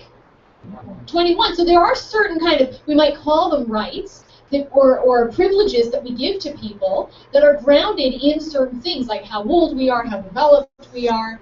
But then there are a whole other category of rights that don't get applied to being a certain level of development, but are grounded in our very existence. And that's the whole point. If you believe in human rights, it doesn't matter that the embryo is less developed. Does that help? Did that work for your mock scenario? Possibly. Any other questions that came up? I was using the wording that Bill as the pro-abortion person, which I think is how we using the wording not for the person. Okay, so that's perfect segue to my next section. But they're not fully human. Right. The person who's not fully. Right. And so that makes less. So yes, so what often then happens is the person, no pun intended, we're dialoguing with is going to distinguish a human from a person. They might concede that at fertilization, biologically you're human as opposed to being some other species, but they'll say you're not a person. So what would be a good question to ask? Well, when do you become a person? But my definition of person and their definition of person could be very different. What is a person? What do you mean by the word person? And if you were to ask them how they define person, what might they say? Fully self-aware, able to function on their own. Okay. They often think, yeah, things like high-level functioning, brain activity, that sort of thing. I started asking the question of various people I met how they would define person to see what kind of definitions we came up with. So one of the first individuals I asked, admittedly, was rather young, my niece Monica, when she wasn't even 3. I asked her what a person is, and I'll play for you her reply. Hey Monica, what's a person? No, it's not a person is a person no matter how small. Brilliant. Who taught you that? Mommy told the person here the crew. That's right. Are you a person? No. You're not? Girl. Are girls not people? Are boys people? No. Well, then who's a person? You. So initially I thought she was brilliant until she kept talking. And I realized she was at a lower level of development intellectually and still needed to figure out that boys and girls are people. So when I was speaking to a group of students in the 7th grade, I decided to ask them if they had to come up with a definition of person, how would they do it? And this little guy in the front row raised his hand right away. And he says, a person is someone with arms and legs. Well, I paused and I said, are you sure about that? And I began to tell the students about Nick Vujicic, a motivational speaker from Australia who doesn't have arms and legs. And so I asked these students if Nick was a person. What do you think they said? Yeah. Yes. So then I said, well, the definition of person cannot be having 2 arms and 2 legs, because he doesn't have those things, and you're telling me he's a person. So what's the definition? And then this guy in the back of the room raises his hand and says, well, a person is someone with feelings, someone who can feel things. And I said, are you sure? And I began to tell him about Gabby Gingras, a little girl with a rare condition called congenital insensitivity to pain, which in short means she can't feel pain. Now, if you have felt a lot of pain in your life, and you know, you could say are inclined to be jealous of someone like Gabby, you would benefit from knowing that an inability to feel pain results in a lot of self-destruction. When Gabby was a baby and began to teeth, she chewed her tongue like it was bubblegum. She bit her little fingers until they bled. And she poked her eyes so much that a severe infection resulted in one of her eyes had to be removed. Is Gabby a person? I asked all the kids. What do you think she said? Yes.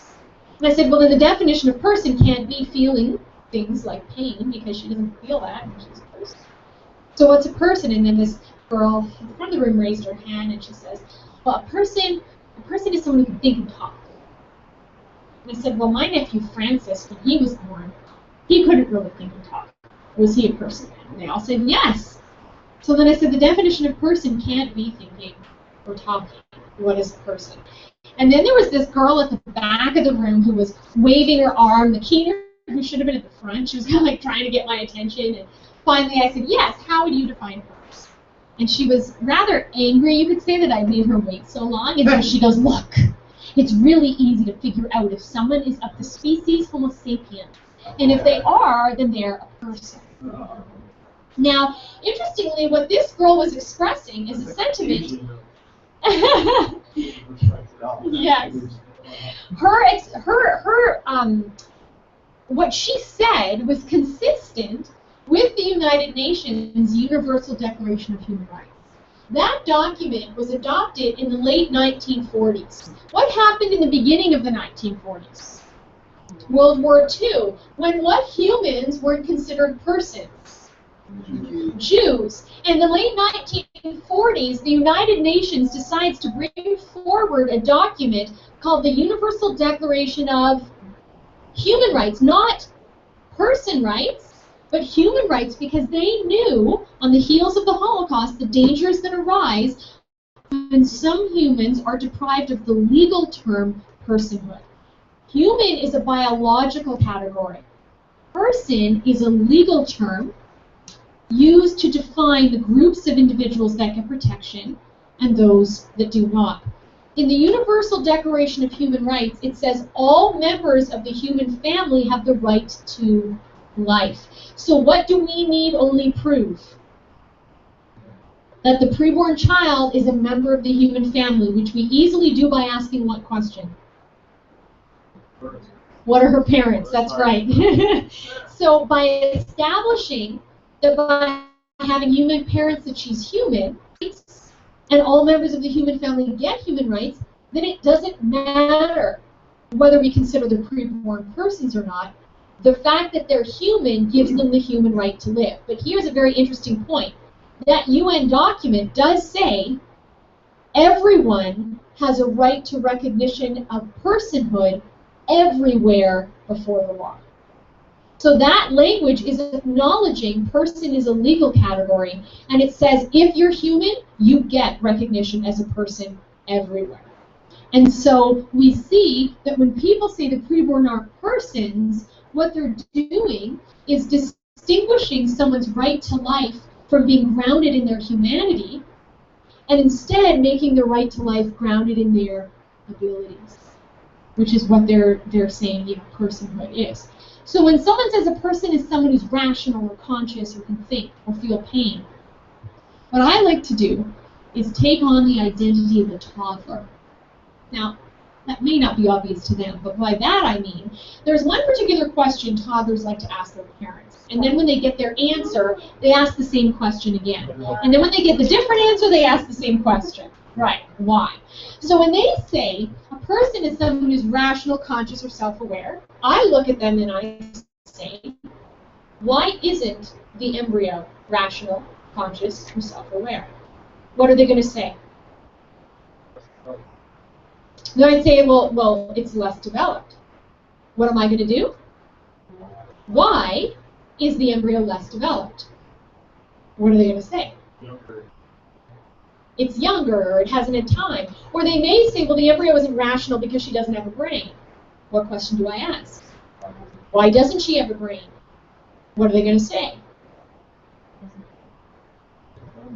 It hasn't formed yet. What am I going to ask?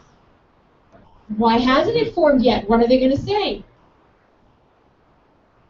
It takes more time. And the moment they drop the T word, any indicator of time or any indicator of being a younger age, then we frame abortion and personhood as age discrimination.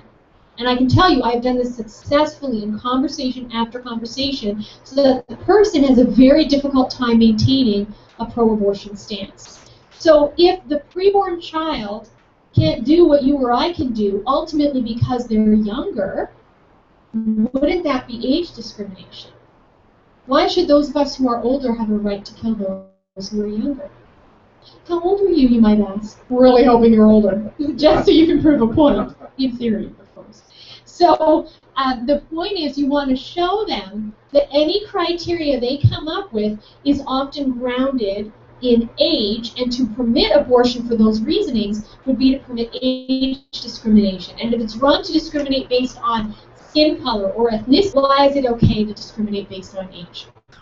Can you control your ethnicity, you can ask someone. No. So would it be fair or unfair to deprive a human of her basic human rights over a feature she can't control? Fair or unfair? Unfair. So then you say, can you control your age? So then is it fair or unfair to deprive a human of her human rights over a feature she can't control? Unfair. So therefore, we shouldn't do it. So what I want to do now is play for you a short video clip that addresses this notion of personhood, because that really sets up why then we compare abortion to other atrocities. Why to the Holocaust? Why to the lynching of African Americans? Why to the Rwandan genocide? Why the Cambodian genocide? Because in each of these cases, you have humans deprived of the legal category person, and that is what enables the society of the time to justify the elimination or use or abuse of certain human groups.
So we see very clearly from that clip the dangers that arise when humans are deprived of personhood status, which is the precise situation we're in right now in America and Canada and around most of the world, where preborn humans are deprived of personhood status. So that then brings me to the exhibit and how to defend the exhibit, which is really making 3 claims.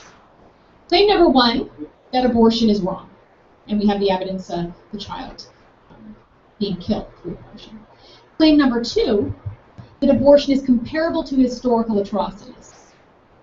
Claim number 3, that abortion is genocide. So the first claim, we've addressed how abortion kills, we've seen it, we've established that the preborn are human. What we need to be able to defend is the second and third claim. The second claim is that abortion is what? Comparable. And so a lot of times when people see abortion next to the Rwandan genocide or the Holocaust or all these other human rights violations, they'll say, how dare you compare abortion to the Holocaust? What are we going to do when they say that? What are we going to do? We're going to ask a question. So you could say something like, what do you mean by that? If they say, how dare you compare abortion to the Holocaust? How are they different? Now, when you make a comparison, are you saying 2 things are identical? Right. You know, someone is happy with their puppy and another one has a baby, and someone says, oh, your baby's so cute, just like my puppy. You know, is the person saying that the baby is somehow equal to a dog? No, just in their mind, analogously, your baby represents cuteness and softness and warmth, which is what their puppy represents for them, cuteness and soft and warm. So that's an analogy. There's something that's similar, cute, soft, warm, but also different.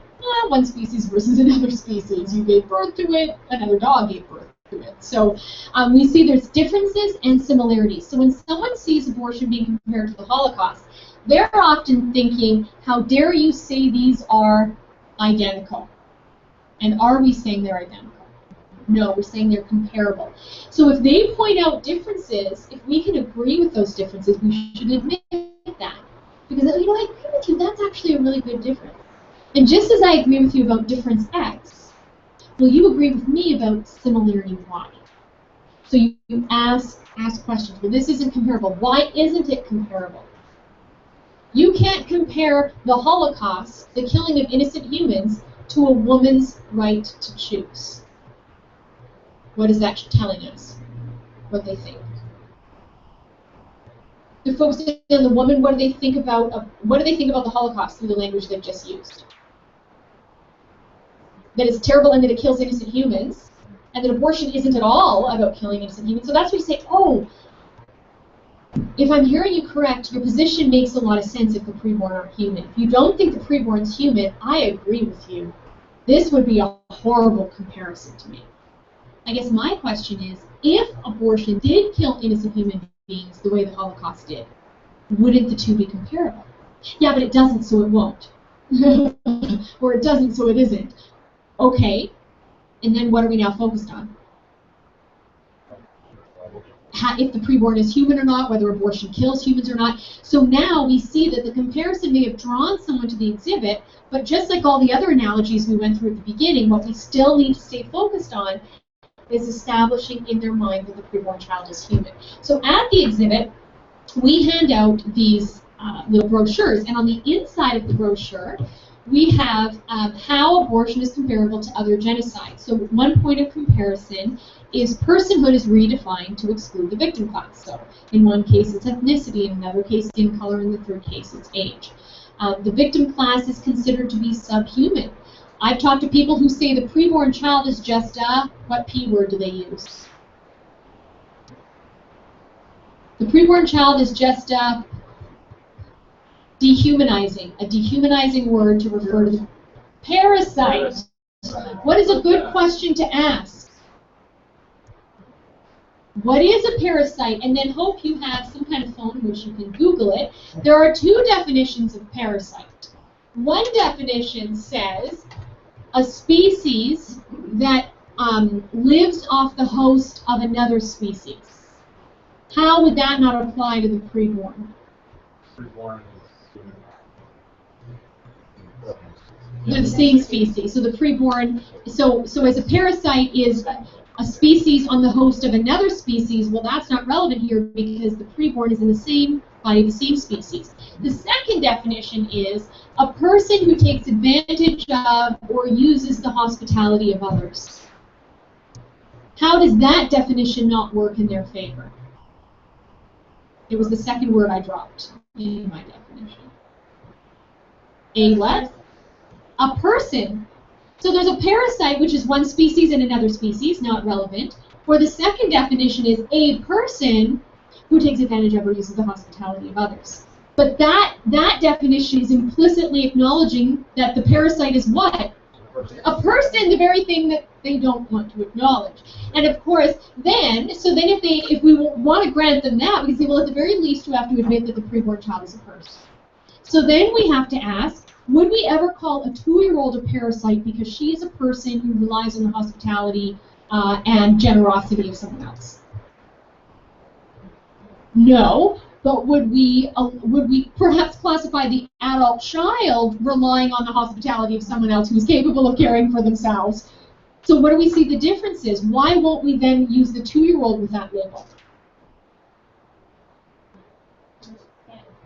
She can't care for herself. So we see the difference is when you can care for yourself and you don't and rely on others without giving adequate payment or whatnot, then that might apply. But in this case, the preborn child can't care for herself the way the 2-year-old can, so that wouldn't apply. But nonetheless, the point of comparison is the use of dehumanizing language. So the fact that parasite was used to describe Jews, for example, or cockroaches was used to describe Rwanda, the Tutsis in Rwanda. So also, people use positive language like choice to define the extermination and killing that they're doing. So that's another parallel. The victim class tends to be people who have something we want or get in our way. What do the preborn children have that we want?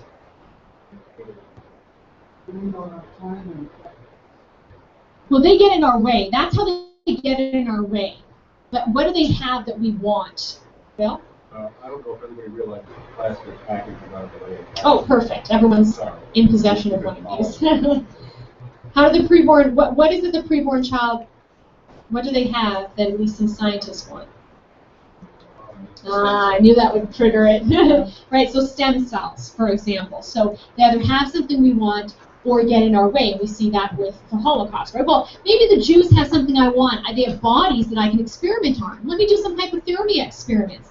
Then when they get in my way, yeah, I'll just get rid of them.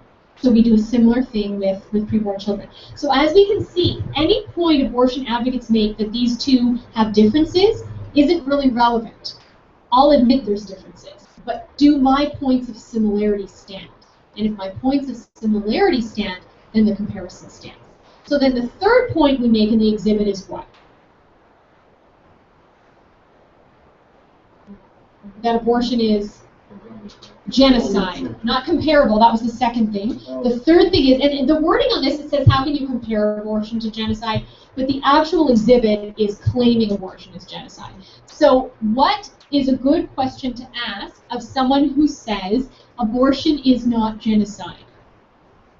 What's your definition of genocide? What is the definition of genocide? And maybe not your definition, but what is, because ultimately what matters is what is the definition of genocide.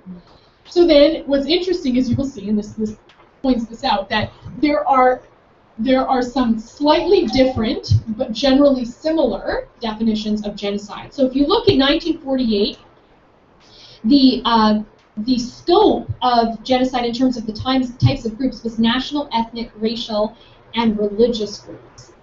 Now, what is understood across all definitions of genocide is that it is systematic targeting of an identifiable group. So the first question is abortion systematic?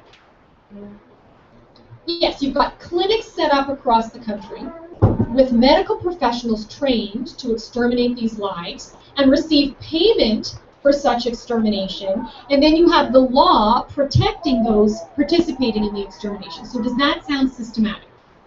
And does the end result of abortion bring about the elimination? And even with the UN's definition, it says in whole or in part.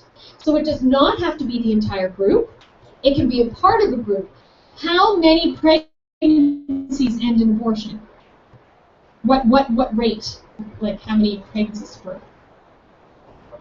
It's between 1 in 3 to 1 in 4. So then, the only point of discrepancy is the identifiable group. Is it a narrow category of being simply ethnic, national, racial, or religious group? Or can it be a broader group?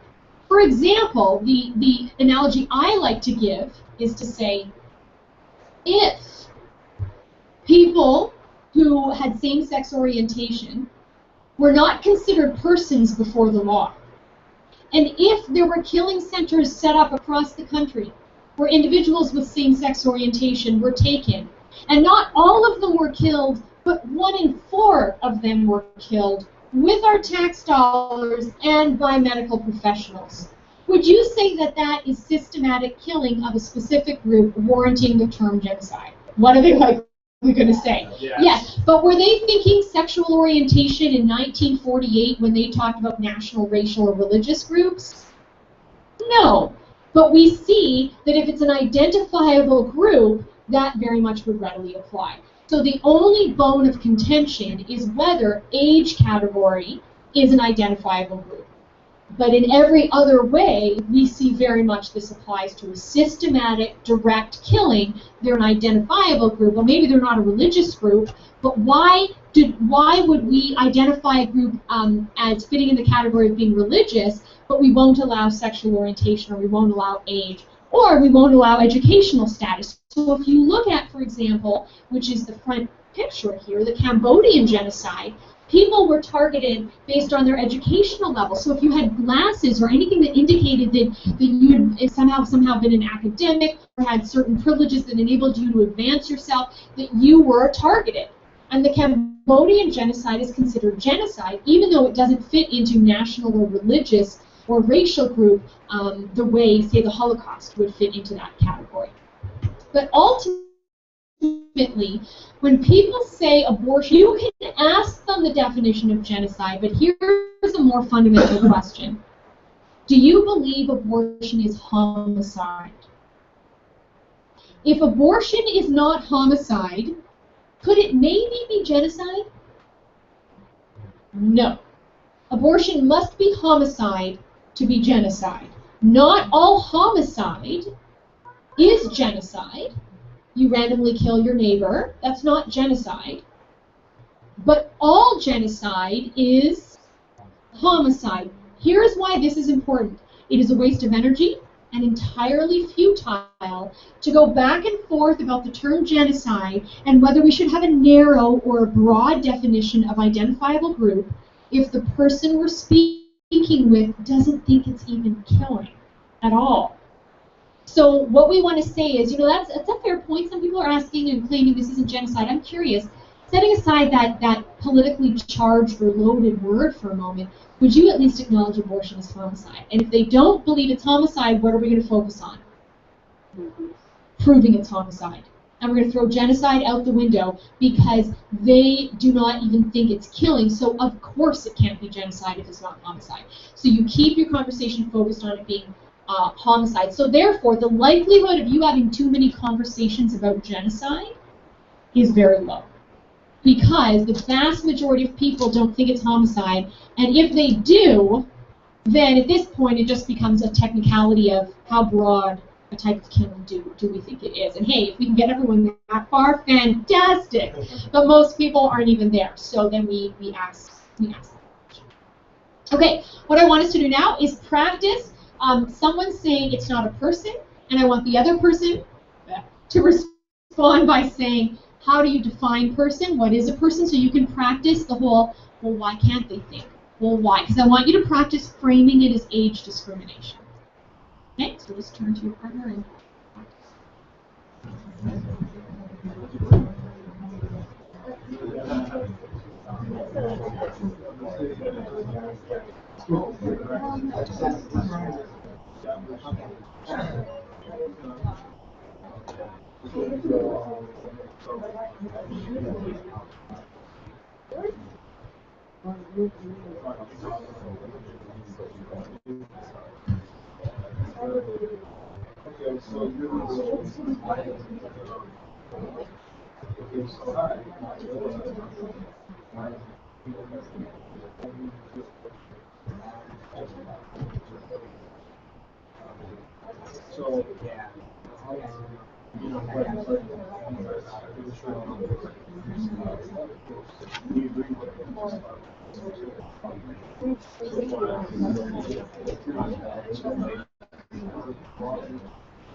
and then switch roles when we're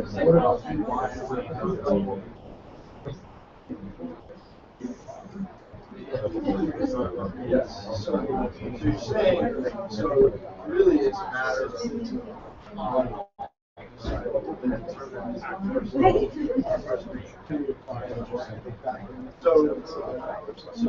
before that,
okay. Any questions that came up as a result of practicing, or that are just starting? We'll resume because we only have a half an hour left. Whoops, just interrupt you guys. We have a half an hour left, so I want to be able to get to this heart stuff as well. But before doing that, any questions that came up or have come to mind that I haven't addressed yet? We ran into a roadblock we couldn't. I don't think we really could. And that was just he defined person as being cool. So he's the pro-abortion advocate. You say person who's been. So how do we counter? So why does that matter? Why should I believe that? What authority are you bringing that definition from? And then use an example from the past. There was a time when personhood was defined by being Jewish or not. So he said, but those the Jewish people that the United Nations protect you with well, then you could say, if you're going to rely on the UN, it says everyone, so all members of the human family, have rights to recognition as personhood everywhere before the law. That's what I said as the like. And what did he say? He said, I think it applies to one. By what authority? I would ask, by what authority? The other thing to do when someone takes an extreme position is it's a bit of a psychological tactic. You take more of an extreme position and make them rebut the even more extreme position so that you draw out of them all the rebuttals you will use for them. So I would say, imagine you encountered someone who looked at you and said, no, it's not birth at all, it's a puberty. Only when you've gotten to puberty and past puberty should you be considered a person. What would you say to the individual to explain why they're wrong? Now the abortion supporter is going to be refuting that position, saying things like, well, it's arbitrary, our right to life shouldn't be grounded in how developed we are, so on and so forth, and you're going to take all of that and say, hey, all of that was really, really good, and wouldn't that then apply to birth, because that's just a developmental level and so forth. So yes? In other words, what you're doing is you're taking their position and taking it to the logical extreme. Well, you're taking it to the logical extreme, not just to scare them. Right. This could become that, which is often how pro-lifers use it, but to draw out of them a type of argumentation you will use eventually against them. Common ground. Yes. Yeah, common ground, essentially. Yeah, without calling it that. Yeah. Any other questions that came up? Right. Right. And that is the power of questions. Who is in control of a conversation when questions are being asked? The questioner. Remember that. So if you feel that you're being led all over the place, and maybe you're not asking questions or not asking good questions, so you can always keep the conversation focused. So for the, yes, go ahead. I just wanted to throw this in. I was looking at the definition of genocide. Yes. UN, and how it says a crime committed on religious, racial, political, or any other grounds. So why don't they just say a crime committed on any grounds? Yes, well, good point. And that was the original resolution, which in the end didn't get finalized, and they took any other grounds out. And in the next paragraph, it explains the UN omitted references to social and political groups because the Soviet Union feared Stalin's mass murders might be considered genocidal in broader way. So you see how there can be political motivations to define things a certain way. So that's why the broader categories were thrown out and it was kept narrow. Yeah. So this last part I think is one of the most important, but I don't leave as much time for it because it's not the kind of stuff you can practice the way all the intellectual stuff you can practice. But what you may find is that you go back and forth in a conversation with someone as you've been trained. And let me tell you, as someone who's encountered a lot of people who truly don't know, this really works. And I've seen people do 180s. I've seen them be transformed before my eyes. But in a lot of other cases, I feel like I'm hitting my head against a brick wall. And you might have this kind of internal examination moment where you think, did I just not pay attention in the seminar? Like, am I not explaining myself well? But the reality is, if you feel like you're hitting your head against a brick wall, that is probably a sign you're not dealing with someone who's ignorant, you're dealing with someone who's in denial. And if you keep trying to meet them at an intellectual level, you're probably going to be meeting them on their coping mechanism. And their coping mechanism is their intellectual level. And so there comes a point in these conversations where I throw that out the window and I redirect the conversation from here to here. So what I want to do is share with you a number of encounters that I've had with students in which I've done that.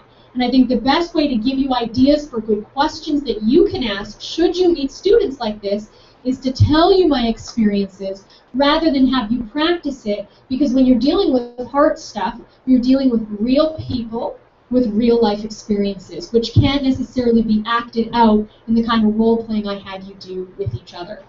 What the most poignant encounters that I had that really taught me this lesson of the difference between the ignorant and those who are in denial was with a university student on a campus in Florida in which we did the Genocide Awareness Project a few years ago. But before doing the exhibit, we did a training seminar in which 2 pro-abortion students decided to come along. And at the end of the seminar, a few of us got talking and we realized the pro-abortion students had come to the training. And these 2 guys were very philosophical in their way of thinking. And the one student was speaking just to me at one point in the encounter, and he was making an argument about personhood. And he was claiming by his definition that the preborn child is not a person. We're going round and round and round, and nothing was getting through to him. So finally I looked at him, I said, "You're wrong." I said, "In my world, you're safe." I said, "In my world, by being a member of the human family, you have a right to life. But in your world," I said, trying to scare him, I said, "in your world, you could be a victim of your philosophy, because in your world, someone could come along who's stronger than you and more influential than you and come up with a definition of person that excludes you the way you're excluding the preborn. In your world, you could be a victim of your philosophy. In my world, you're safe." And he looked at me with fire in his eyes, and he said, "In your world, I wouldn't exist." Now, do you think I knew what he was talking about? Not a clue. So what did I do? I asked a question. I said, "What do you mean?" He said, "My mother had an abortion. She had an abortion shortly before she got pregnant with me. If she'd never have had that abortion, she never would have conceived me." The interruption of that first pregnancy gave her back her fertility within a few months. That resulted in his existence. And had she carried through with the pregnancy as the pro-life movement says she should have, he never, ever would have come into existence. And in that moment, my heart broke for him, because I thought about how his very existence and reason for being was entirely dependent on the slaughter of his sibling. And that has got to do, remember, on your psychology. And so I thought to myself, his defense of abortion isn't about defending the killing of children. It's about defending why he's here. And so at that moment, I tried to redirect the conversation to the heart. And so one question I asked him, which you can ask if someone reveals that someone they know has had an abortion, is I said, "How is your mom doing?" So at that point, it's not about trying to, communicate the most compelling argument, because that's not going to get through. So you just want to know, how is your mom doing? Well, he didn't really want to go there. So then I tried another question. Do you ever think about your children? He didn't want to go there. You can only try so much. If someone doesn't want to feel a certain thing or go in a certain direction, you can't force that. But at the very least, you can ask questions so that if there's receptivity, then you can go down more of that heart or emotional path than that mere intellectual and kind of heady path. Another encounter I had was, again, with an angry male student. And so back to John's question, what if you deal with someone who's angry? Remember, anger is the secondary emotion. What's behind the anger? And with a lot of the angry guys I meet, what I discover is that some woman in their life has had an abortion, and they feel this need to somehow defend and protect, so that my objection to an abortion is somehow seen as an assault on the dignity of that woman in their life. And so this one guy was really angry. He revealed in the conversation that his sister had had an abortion. We were going back and forth, but he was cutting me off. He was really loud, and so I at least tried to calm him down by responding more slowly, by lowering my tone of voice. You want to do the exact opposite of what they're doing. And if you're like me, you kind of have to restrain yourself, because my brain works very quickly. It fires very quickly, so I could just like boom, boom, boom, respond, but that's not going to be helpful, because we want to remember character. And that is that everything about how we interact complements and commits our message, which is about the dignity of the person, which means the angry person in front of me, not just the preborn child. So as this guy was so hostile, I started to think, I wonder if he's angry at me because he thinks I hold bad feelings towards his sister. Well, I could be wrong in my theory, so the best way to find it out is to just ask general questions and gives the other person an opportunity to share their view. And so I just looked at him after he went on a rant, kind of paused, and I said, what do you think I think about your sister? And what was phenomenal is the moment I gave him a chance, his whole persona changed. It became very calm. And he goes, oh, you know what? You seem like a nice person. You probably wouldn't hate me. It was so interesting that it wasn't until I gave him the chance to say what I thought he thought I thought, which was that I hate her, that suddenly his disposition changed. And then I affirmed what I said. I said, you know what? I'm glad you don't think I hate her, because I can tell you with all sincerity I don't. That I find common ground. I have friends who've had abortions, and I've seen how this has affected their life. Now I express concern. How's your sister doing? Do you ever think about your niece or nephew?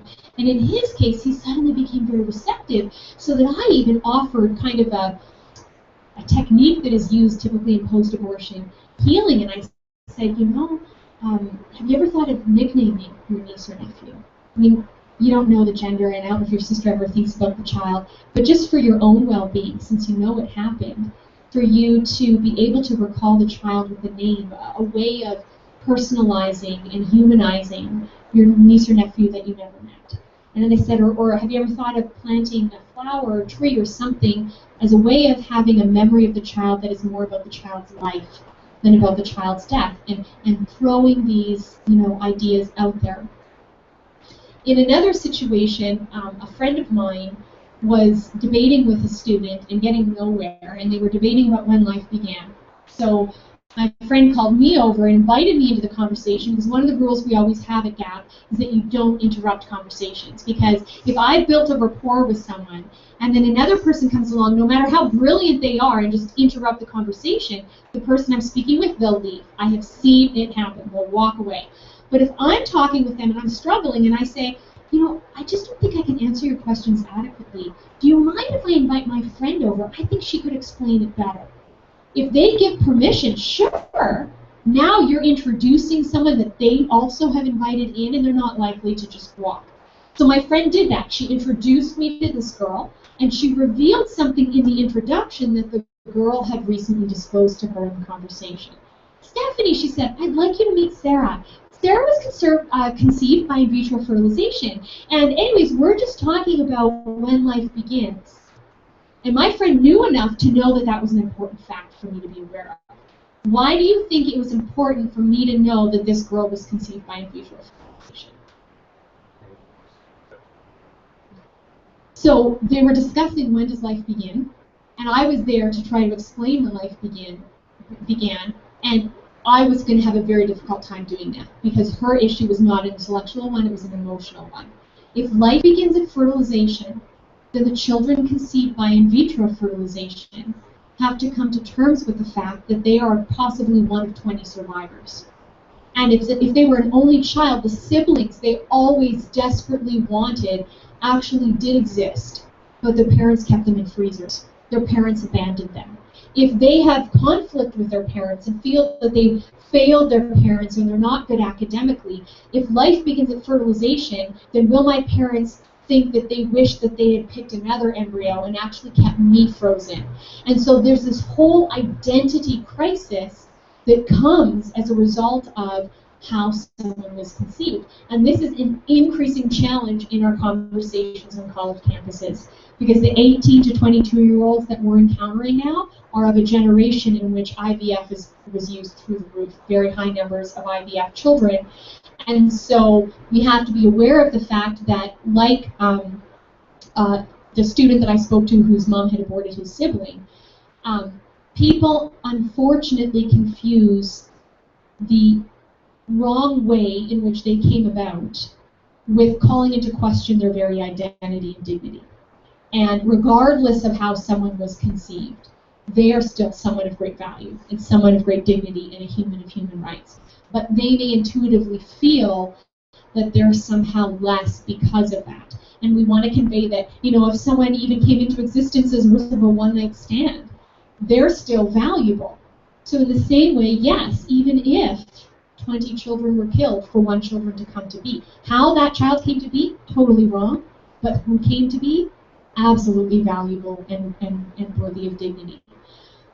Another story I wanted to share with you, I think, emphasizes the importance of not only asking questions about how someone's doing, but to the extent that you personally or someone you know has experienced something, the power of revealing that and becoming vulnerable with the other person. One of my friends was going through a tough time, and she shared that with me. And I remember, I don't know, it was months later, I was going through a tough time, and I went to her as opposed to several of my other girlfriends. I was reflecting later why I picked her over my myriad of other friends, and realized I went to her because she had once opened up to me. And I felt because of what she shared that my secret would be safe with her, and that she would protect that and she would understand. And so that became very real to me in an encounter with a girl at a presentation I gave. And she got up during Q&A and she asked about rape. And I gave the same answer to her that I gave to all of you, and it didn't seem to resonate. So she asked a follow-up, and I elaborated more on my answer. It didn't resonate. She asked another follow-up. I elaborated more. Nothing was getting through to her. To the point that I had to say, you know what? I said, I am happy to speak with you one-on-one. But in fairness to the other people in line behind you to ask questions, I'm going to have to take their questions and ask that you just come up for a private conversation at the end. So I took the other questions, the presentation wrapped up, boom, she's standing in my podium, wants to talk with me. And so we're going back and forth, and the fact that nothing I was saying intellectually was getting through to her, I started to be concerned that she might have been a victim of sexual assault. And of course, you don't want to be so pointed as to ask someone such a personal and basic question, but if it is the issue, then we're not going to make headway. So I thought maybe if I reveal something, it will cause her to reveal. Friends who have confided in me that they were sexually assaulted. One was molested as a child. And so I decided to share that, and I said, you know, I have a friend who was molested as a child. She didn't get pregnant. I'll be upfront about that. She was too young, I said. But what I saw journeying with her is that regardless of whether you get pregnant or not, a very serious trauma has gone on here, and an abortion isn't going to take that trauma away. And we need to address the root problem, which is their victimization.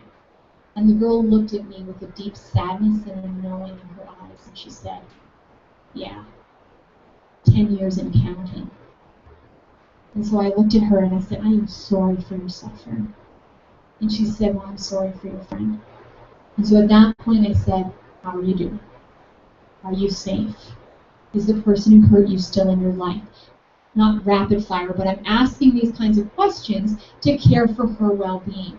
As our friends over at Justice for All often say, when people ask about rape, they're not asking if the baby's human, they're asking if the pro-lifer is human.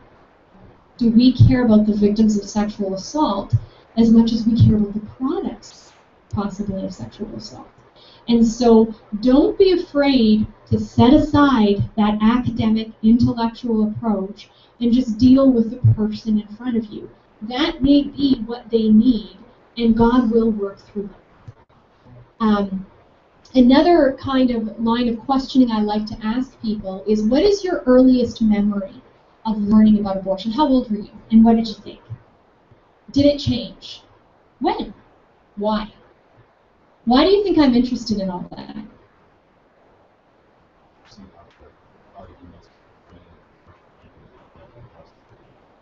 So how were they first planted? And then I become very interested in the moment of change. Why do you think that is? Generally, it's an emotional moment. It's another type of questioning to draw out of them what the experience was. So if they tell you, I went to Catholic school and they played a video about abortion when I was like 12, and I was like, that's evil. And then like reality hit when I was 16, and I was like, what a stupid way of thinking. And clearly I became enlightened. Well, what that tells me is something happened at 16. Did their sister get pregnant? Did they accompany their friend to the abortion clinic? Did they get pregnant? And so it's those kinds of questions in which we can ask very gently, not prodding, really compassionately, but trying to draw this information out. So we want to ask those questions. Also to ask the question, do you know anyone who's had an abortion? And the moment they say they do, now hopefully this is the case for all of us, I can certainly say this is true, I immediately come back with, I know people too. Now I do that very quickly because the moment that I share that experience, I know people too, is often the moment of reveal, and they'll tell me who it is. And so then they'll often say, yeah, you know, my mom did, or whomever, and that's where you say, I'm sorry for their loss. If I've met someone who's had an abortion or their loved one has, I say, I'm sorry for your or their loss. If I meet someone who's been abused or lived in poverty or whatever, I say, I'm sorry for your suffering, that kind of thing. The last story that I want to tell you about, Bill. The last story that I want to tell you about involved a line of questioning I'd never thought of before, and very much believe it was a Holy Spirit moment. And ultimately, that's, I think, the important takeaway from this when it comes to dealing with people on the heart level, is that what we say and how we go out should really be grounded in prayer. I mean, even intellectually, it should be grounded in prayer because we want to ask the best questions at the right moments. But ultimately, in these heart encounters, you want to be asking God for guidance. He knows what the other person needs, you don't. And so really entering into these encounters in a spirit of prayer. And one of my favorite prayers is an ancient prayer called the Peace Prayer, sometimes called the Prayer of St. Francis, although it can't actually be tied to originating with St. Francis. But the Peace Prayer begins with, Lord, make me an instrument of your peace. Where there's hatred, let me sow love. Injury, pardon. As the prayer goes on, midway, the prayer says, O Divine Master, grant that I may not so much seek to be understood as to understand. And time and again, we should be repeating that in our minds. Heavenly Father, help me to seek to understand more than be understood. And kind of make that kind of our prayer, because then we'll really deal with the person from where they need to deal with. Or with how they need to be dealt with. And I was in a situation just in February of this year where one of our team members was speaking with a student about the science of when life begins, having a hard time letting me in. She talked to the guy for 40 minutes, so once I got into the conversation, she like slipped away thinking I've had enough. And so he and I probably had about another 40 minutes going round and round with science and philosophy. And nothing was resonating with him. But what stood out to me was that he was focused on suffering. What if someone's going to suffer? What if someone's going to suffer? And I suddenly realized, it probably took me too long to realize this, but I realized, wait a minute, his obsessive focus like a laser beam on one circumstance, I think he's telling me something. So I just looked at him at one point and I said, do you know anyone who's suffering? And he said, yeah. He said, my mom and me and my siblings. And he said, my mom was brutally abused by her husband. She had to run away from him at one point, live on the streets. We were raised in abject poverty. Yeah, I know a lot about suffering. And so my first thing was, I'm sorry about that. And I don't pretend to know what that's like. And that's also very important, to not say, no, I understand. If you don't understand, then say you understand. So again, language really, really matters. So, you know, I expressed sorrow for the suffering that he faced, and then, you know, asked how his mom was doing. And then he actually told me she's you know, got a job now, she's actually doing really good. And I said, well, you know, and here you are at university. I said, that's fantastic. Like, you've really overcome obstacles. That's great. I'm looking for ways that I can affirm him. Now, the other thing I began to notice about him, trying to do like an inventory in my mind of my observations, was besides focusing on suffering, he was very, how to describe, very like emotionless, beyond getting hostile every now and then. He seemed to have little expression. There didn't seem to be much joy, since that he had a very depressive personality. And so I decided to set all the abortion arguments aside, because he'd seen the pictures for over an hour. He'd talked to me and my colleague cumulatively for over an hour. And I thought, just get to know him as a person. I said, hey, what are you studying? And he said, English.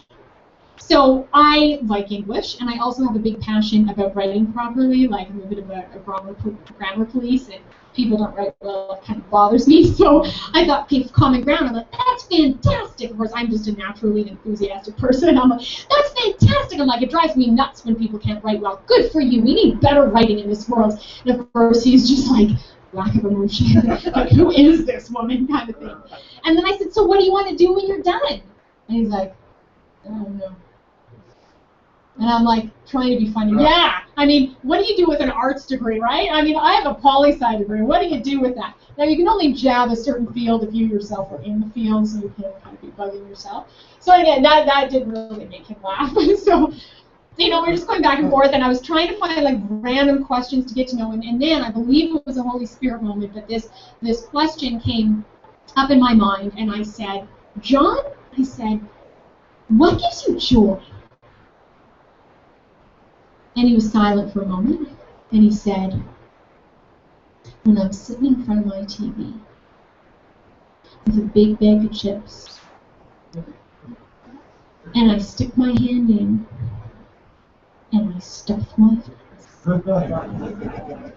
And when I've told this story to people, the natural reaction is laughter. But I, in that moment, and in thinking about it, was not and am not inclined to laugh, because I saw the facial expression that matched what John was saying, and I could tell that he wasn't joking. But I didn't want to believe it, and in my perky self was like, come on, John, trying to be playful. I said, when are you fulfilled? And again he went silent, and then finally he gave me his answer. When I'm sleeping, he said. My heart broke for him in that moment, because when we're sleeping, we're unconscious. When we're sleeping, we're not in relationship. When we're sleeping, we're cut off from the world. And I thought about my answer for when I'm fulfilled, and how I'd have an endless list, from my faith to sunsets to playing the piano to being with my nieces and nephews and my family, and how much good and joy I could talk about. And yet his answer was the absence of all of it. And so I just looked at him, and again, I think it was a Holy Spirit moment. I said, John, if you were given access to unlimited resources to go anywhere and do anything, what would you do? And it was remarkable, but it was like a light bulb went off in his brain. And he didn't say anything right away, but suddenly his face became lit up, and he was kind of animated, and his eyes were going, and I was like, what is going on in your brain? And then after about 10 to 15 seconds, he goes, I'd go to Africa, and I'd kill all the warlords, and I'd give everything back to the poor people. And I was like, John, that's fantastic! And I said, well, I mean, I don't know about the warlords part, but I mean, John, I mean, you want to help people. I'm like, John. And then I affirmed what I had drawn out of him, which is his care for people who suffer. And I said, John, you of all people know what it's like to suffer.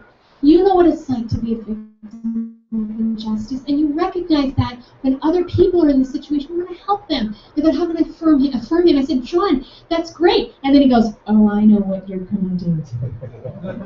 As he's leaning against the fence, which I've got my back to the images, and he's looking straight at the aborted baby photos. And he goes, you're going to ask me why I don't care for those people if I care for the other people in Africa. In some situations, I would have done that. But I had no intention of doing that with John, because I knew that he would not value preborn children unless he valued his own life. And I said, John, I am not going to do that. John, I promise I'm not. John, I am aborting the abortion conversation. I said, tell me more about your dream. I said, have you thought about going to Africa?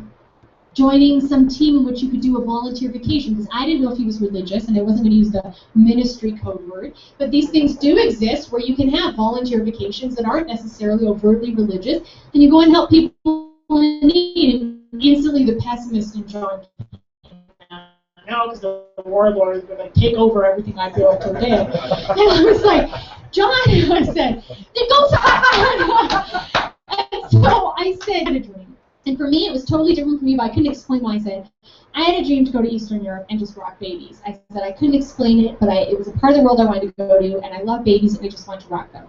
And I said, I heard about this group you can sign up with, and I went for 3 weeks, and I had an amazing time. I said, you give me your email, John. I said, I will send you information about trips that you can go on.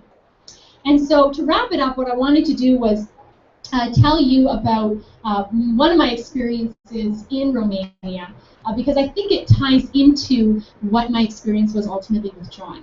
So when I went to Romania, I went with my mom, and we joined a team of volunteers who worked in a Failure to Thrive clinic, which is a clinic for children who have a condition where either they're not thriving physically because they haven't received enough nourishment, or they're not thriving emotionally because they've been neglected and abandoned.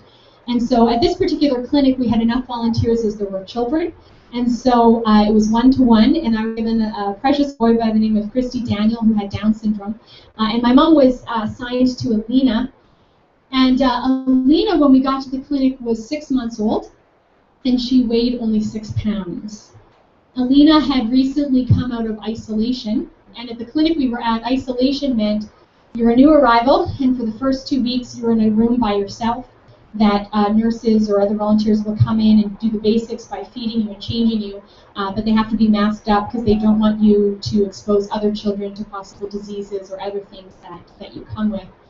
And so besides the 2 weeks of minimal contact, my sense from interacting with Alina is that she almost her whole life had minimal human contact.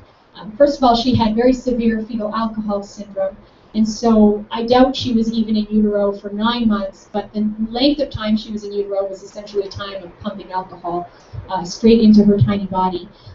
Then she was probably abandoned in a hospital until brought to our particular clinic. And Alina had basically no life in her. I would stroke her cheek or touch her neck and try to tickle her, and she wouldn't even crack a smile. There was no reaction to being touched or tickled. I remember one day we heard this very, very subtle sound, and we looked, and she was sneezing. But her sneeze was so quiet, it was barely audible. She didn't really cry, and when she did, no sound came out. And I think all those were signs that because she'd been neglected, there was no one would come to you. So my mom's a nurse, and it helped that she was assigned to Alina because also Alina had just a horrible bed sore. Her bum was so skinny, there were just 2 bum bones sticking out, and the whole tip of the bum bone was just this wretched bed sore. So from just lying on her back. And so my mom, every day cleaning that bed sore up so that within probably a week it was being recovered, you could say. But I'll never forget one day my mom was changing Alina's diaper, and she put the new diaper on, and Alina was just laying on the table, and my mom was close to her face, and she was just smiling. And she was saying her name. She was like, "Hello, Alina." And Alina's little tiny hand was reaching up to touch my mom's face. I can encounter her. And they were human, but what are you? What is this? Because there was no smile yet, there was no reaction, but just a reaching up and a touching in response to the person who was smiling to her. So within about a week, however, Alina came to life, and we tickled her, and she laughed, and the day we left, she was crying like crazy, which was painful, but at the same time it was beautiful, because she cried, because she knew that someone finally would respond to her tears. So as I have reflected on this story a number of times since 2008, I have thought to myself that love unleashes life. That when Alina was loved, when she experienced human contact in which the humans around her desired her good, which is ultimately what love is. It is a desiring of the other's good and a working towards the other's good. That experience of love unleashed in her the life that was there. And when I shared this story with an audience back in Canada recently, a wonderful old gentleman came up to me and said, "What you said was true. My wife and I have fostered over 20 children. And this one little boy came to us, and he had no life in him. And he could feel pain and not react. He was once under the table. He jumped up so that under the table, his head immediately slammed against the surface. No tears. No reaction whatsoever. He was so numb to pain. But the old man said to me, but once we started giving him love, the little boy came to life. And he was so happy and he was so joyful. And so I've reflected on this as it relates to the very wounded students that we meet, or the wounded family members, or the wounded colleagues, or the wounded churchgoers. that there are a lot of people who are walking wounded and they're suffering in silence. And we might engage them on an intellectual level and find ourselves not able to reach them because there is some experience there. And it is our job to love them through that and love them enough to minister to them. And when we do that, it unleashes life. And I saw that with John's face suddenly light up in a way for the previous hour and a half I hadn't seen. And so I think that ultimately needs to be the takeaway here, that we want to ask questions, we want to tell stories, and we want to lead people to believe that abortion is a human rights violation, but ultimately all of that because humans are valuable and because the people we encounter are valuable, and that our world will become a world of light and life rather than a culture of death and darkness if the love we give those around us unleashes the kind of life that our Heavenly Father has put into them. So thank you very much.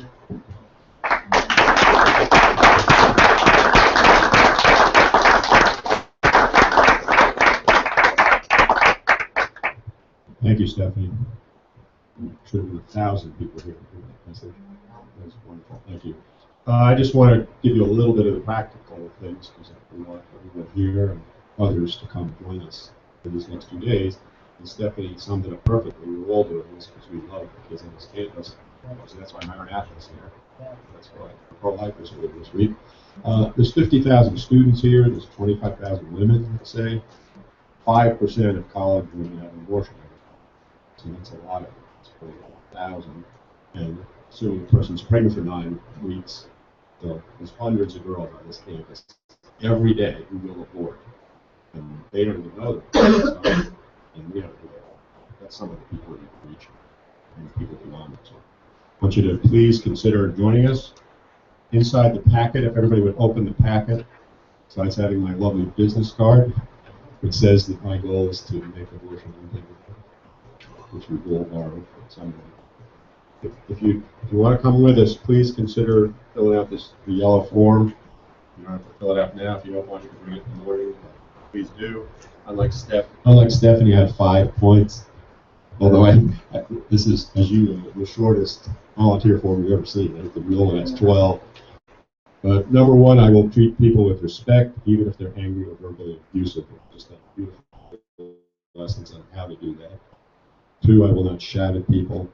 And then the second 2 have to do with when the other people might misbehave, and this doesn't happen very often. But if they attack our signs or any material stuff we have, do not step in, do not get involved. Just we'll call the campus police, who hopefully will already be there. But if they attack a person, yourself or someone else that's with you, obviously we will also call the police, and we will also try to peacefully protect the person under attack. But we don't want to risk anybody being injured if that might be the case. So I assume everyone can sign those 4. If you're interested in joining us, please just fill out the form on the bottom so we can have you as an official volunteer. In terms of the practicality of it, we're going to be at the Northrop Plaza, which is that huge raised area in front of Northrop. The first time I was here, and maybe when you were here, Stephanie, we were at the other end of the mall at Kaufman, another busy, great site. But this is the site actually where Justice for All first came on this campus with a big display. So it's a wonderful place to do this work.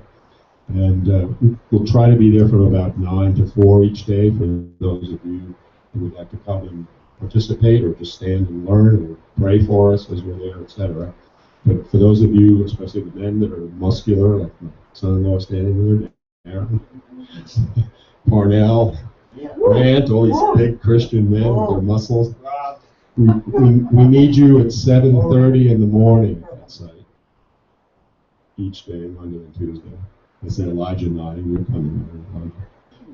All right, bring the equipment up to the site. Only yesterday, Grant told me that the site is 9 feet above the grade. A little more work than we realized, but we'll get it done.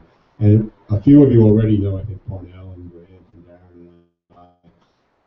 That might be enough, but a few more would help. If any of the young men can come with us at 6 o'clock tonight, we're going to put the barricades up on that level, which will make the next 2 days work easier. Okay, so that's the logistics.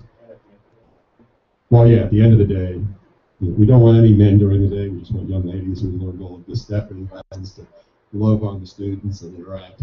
Then we want the muscular men at the end, just to be a male chauvinist or whatever. Totally kidding. Totally kidding. Actually, John Gaffrey is here. And the first time I did this in Minnesota with John at Moorhead, where he was a professor, we had 7 young women, one of whom was his niece, and they carried all the sandbags, all the barricades. Don't let anybody think of that. Anyway, if there's any questions about tomorrow and the week and how we're going to do it, should be great. We have beautiful weather. This is one of the biggest campuses in America. We reach a lot of people. We have Stephanie and 2 of her trained people with her to model for us how to do this. And once again, to repeat at the end what she said at the beginning, despite all the brilliant intellectual arguments, and the more important thing is what she said at the end, loving on these people. They're going to remember these pictures just because of the human mind works, and they're going to remember how you treat it. So you don't have to be at Stephanie's speed to participate and do a good job. And you'll see her in the middle of the day on the mic, and that will be good. Okay, Parnell, would you close out with a prayer? Sure.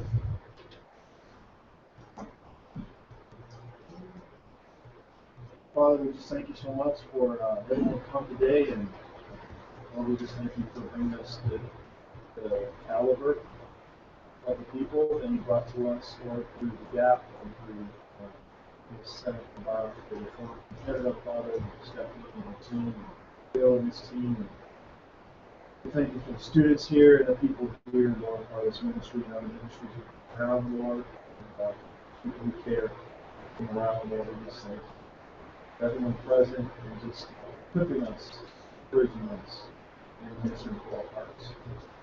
And we just thank you, Father, for courage, Lord, for everyone here, that they would be able to come out at different times.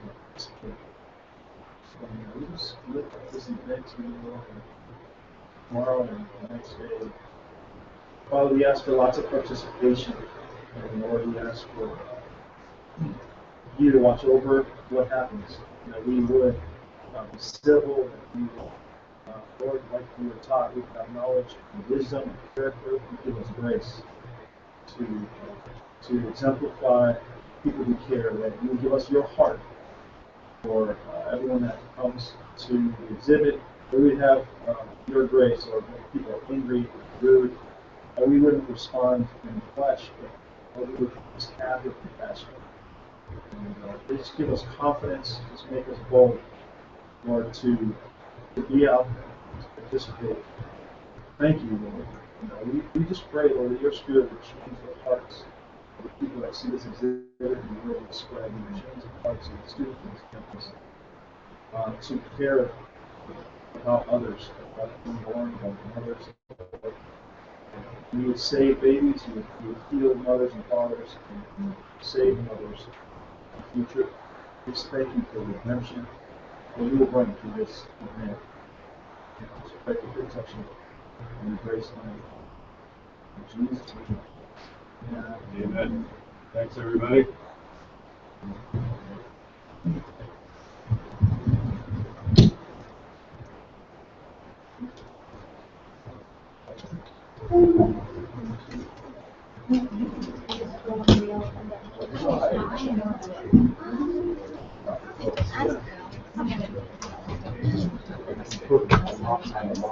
Well, actually, I can easily first out.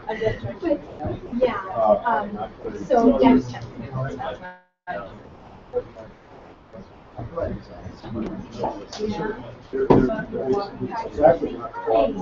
Oh, it's from the Catholic.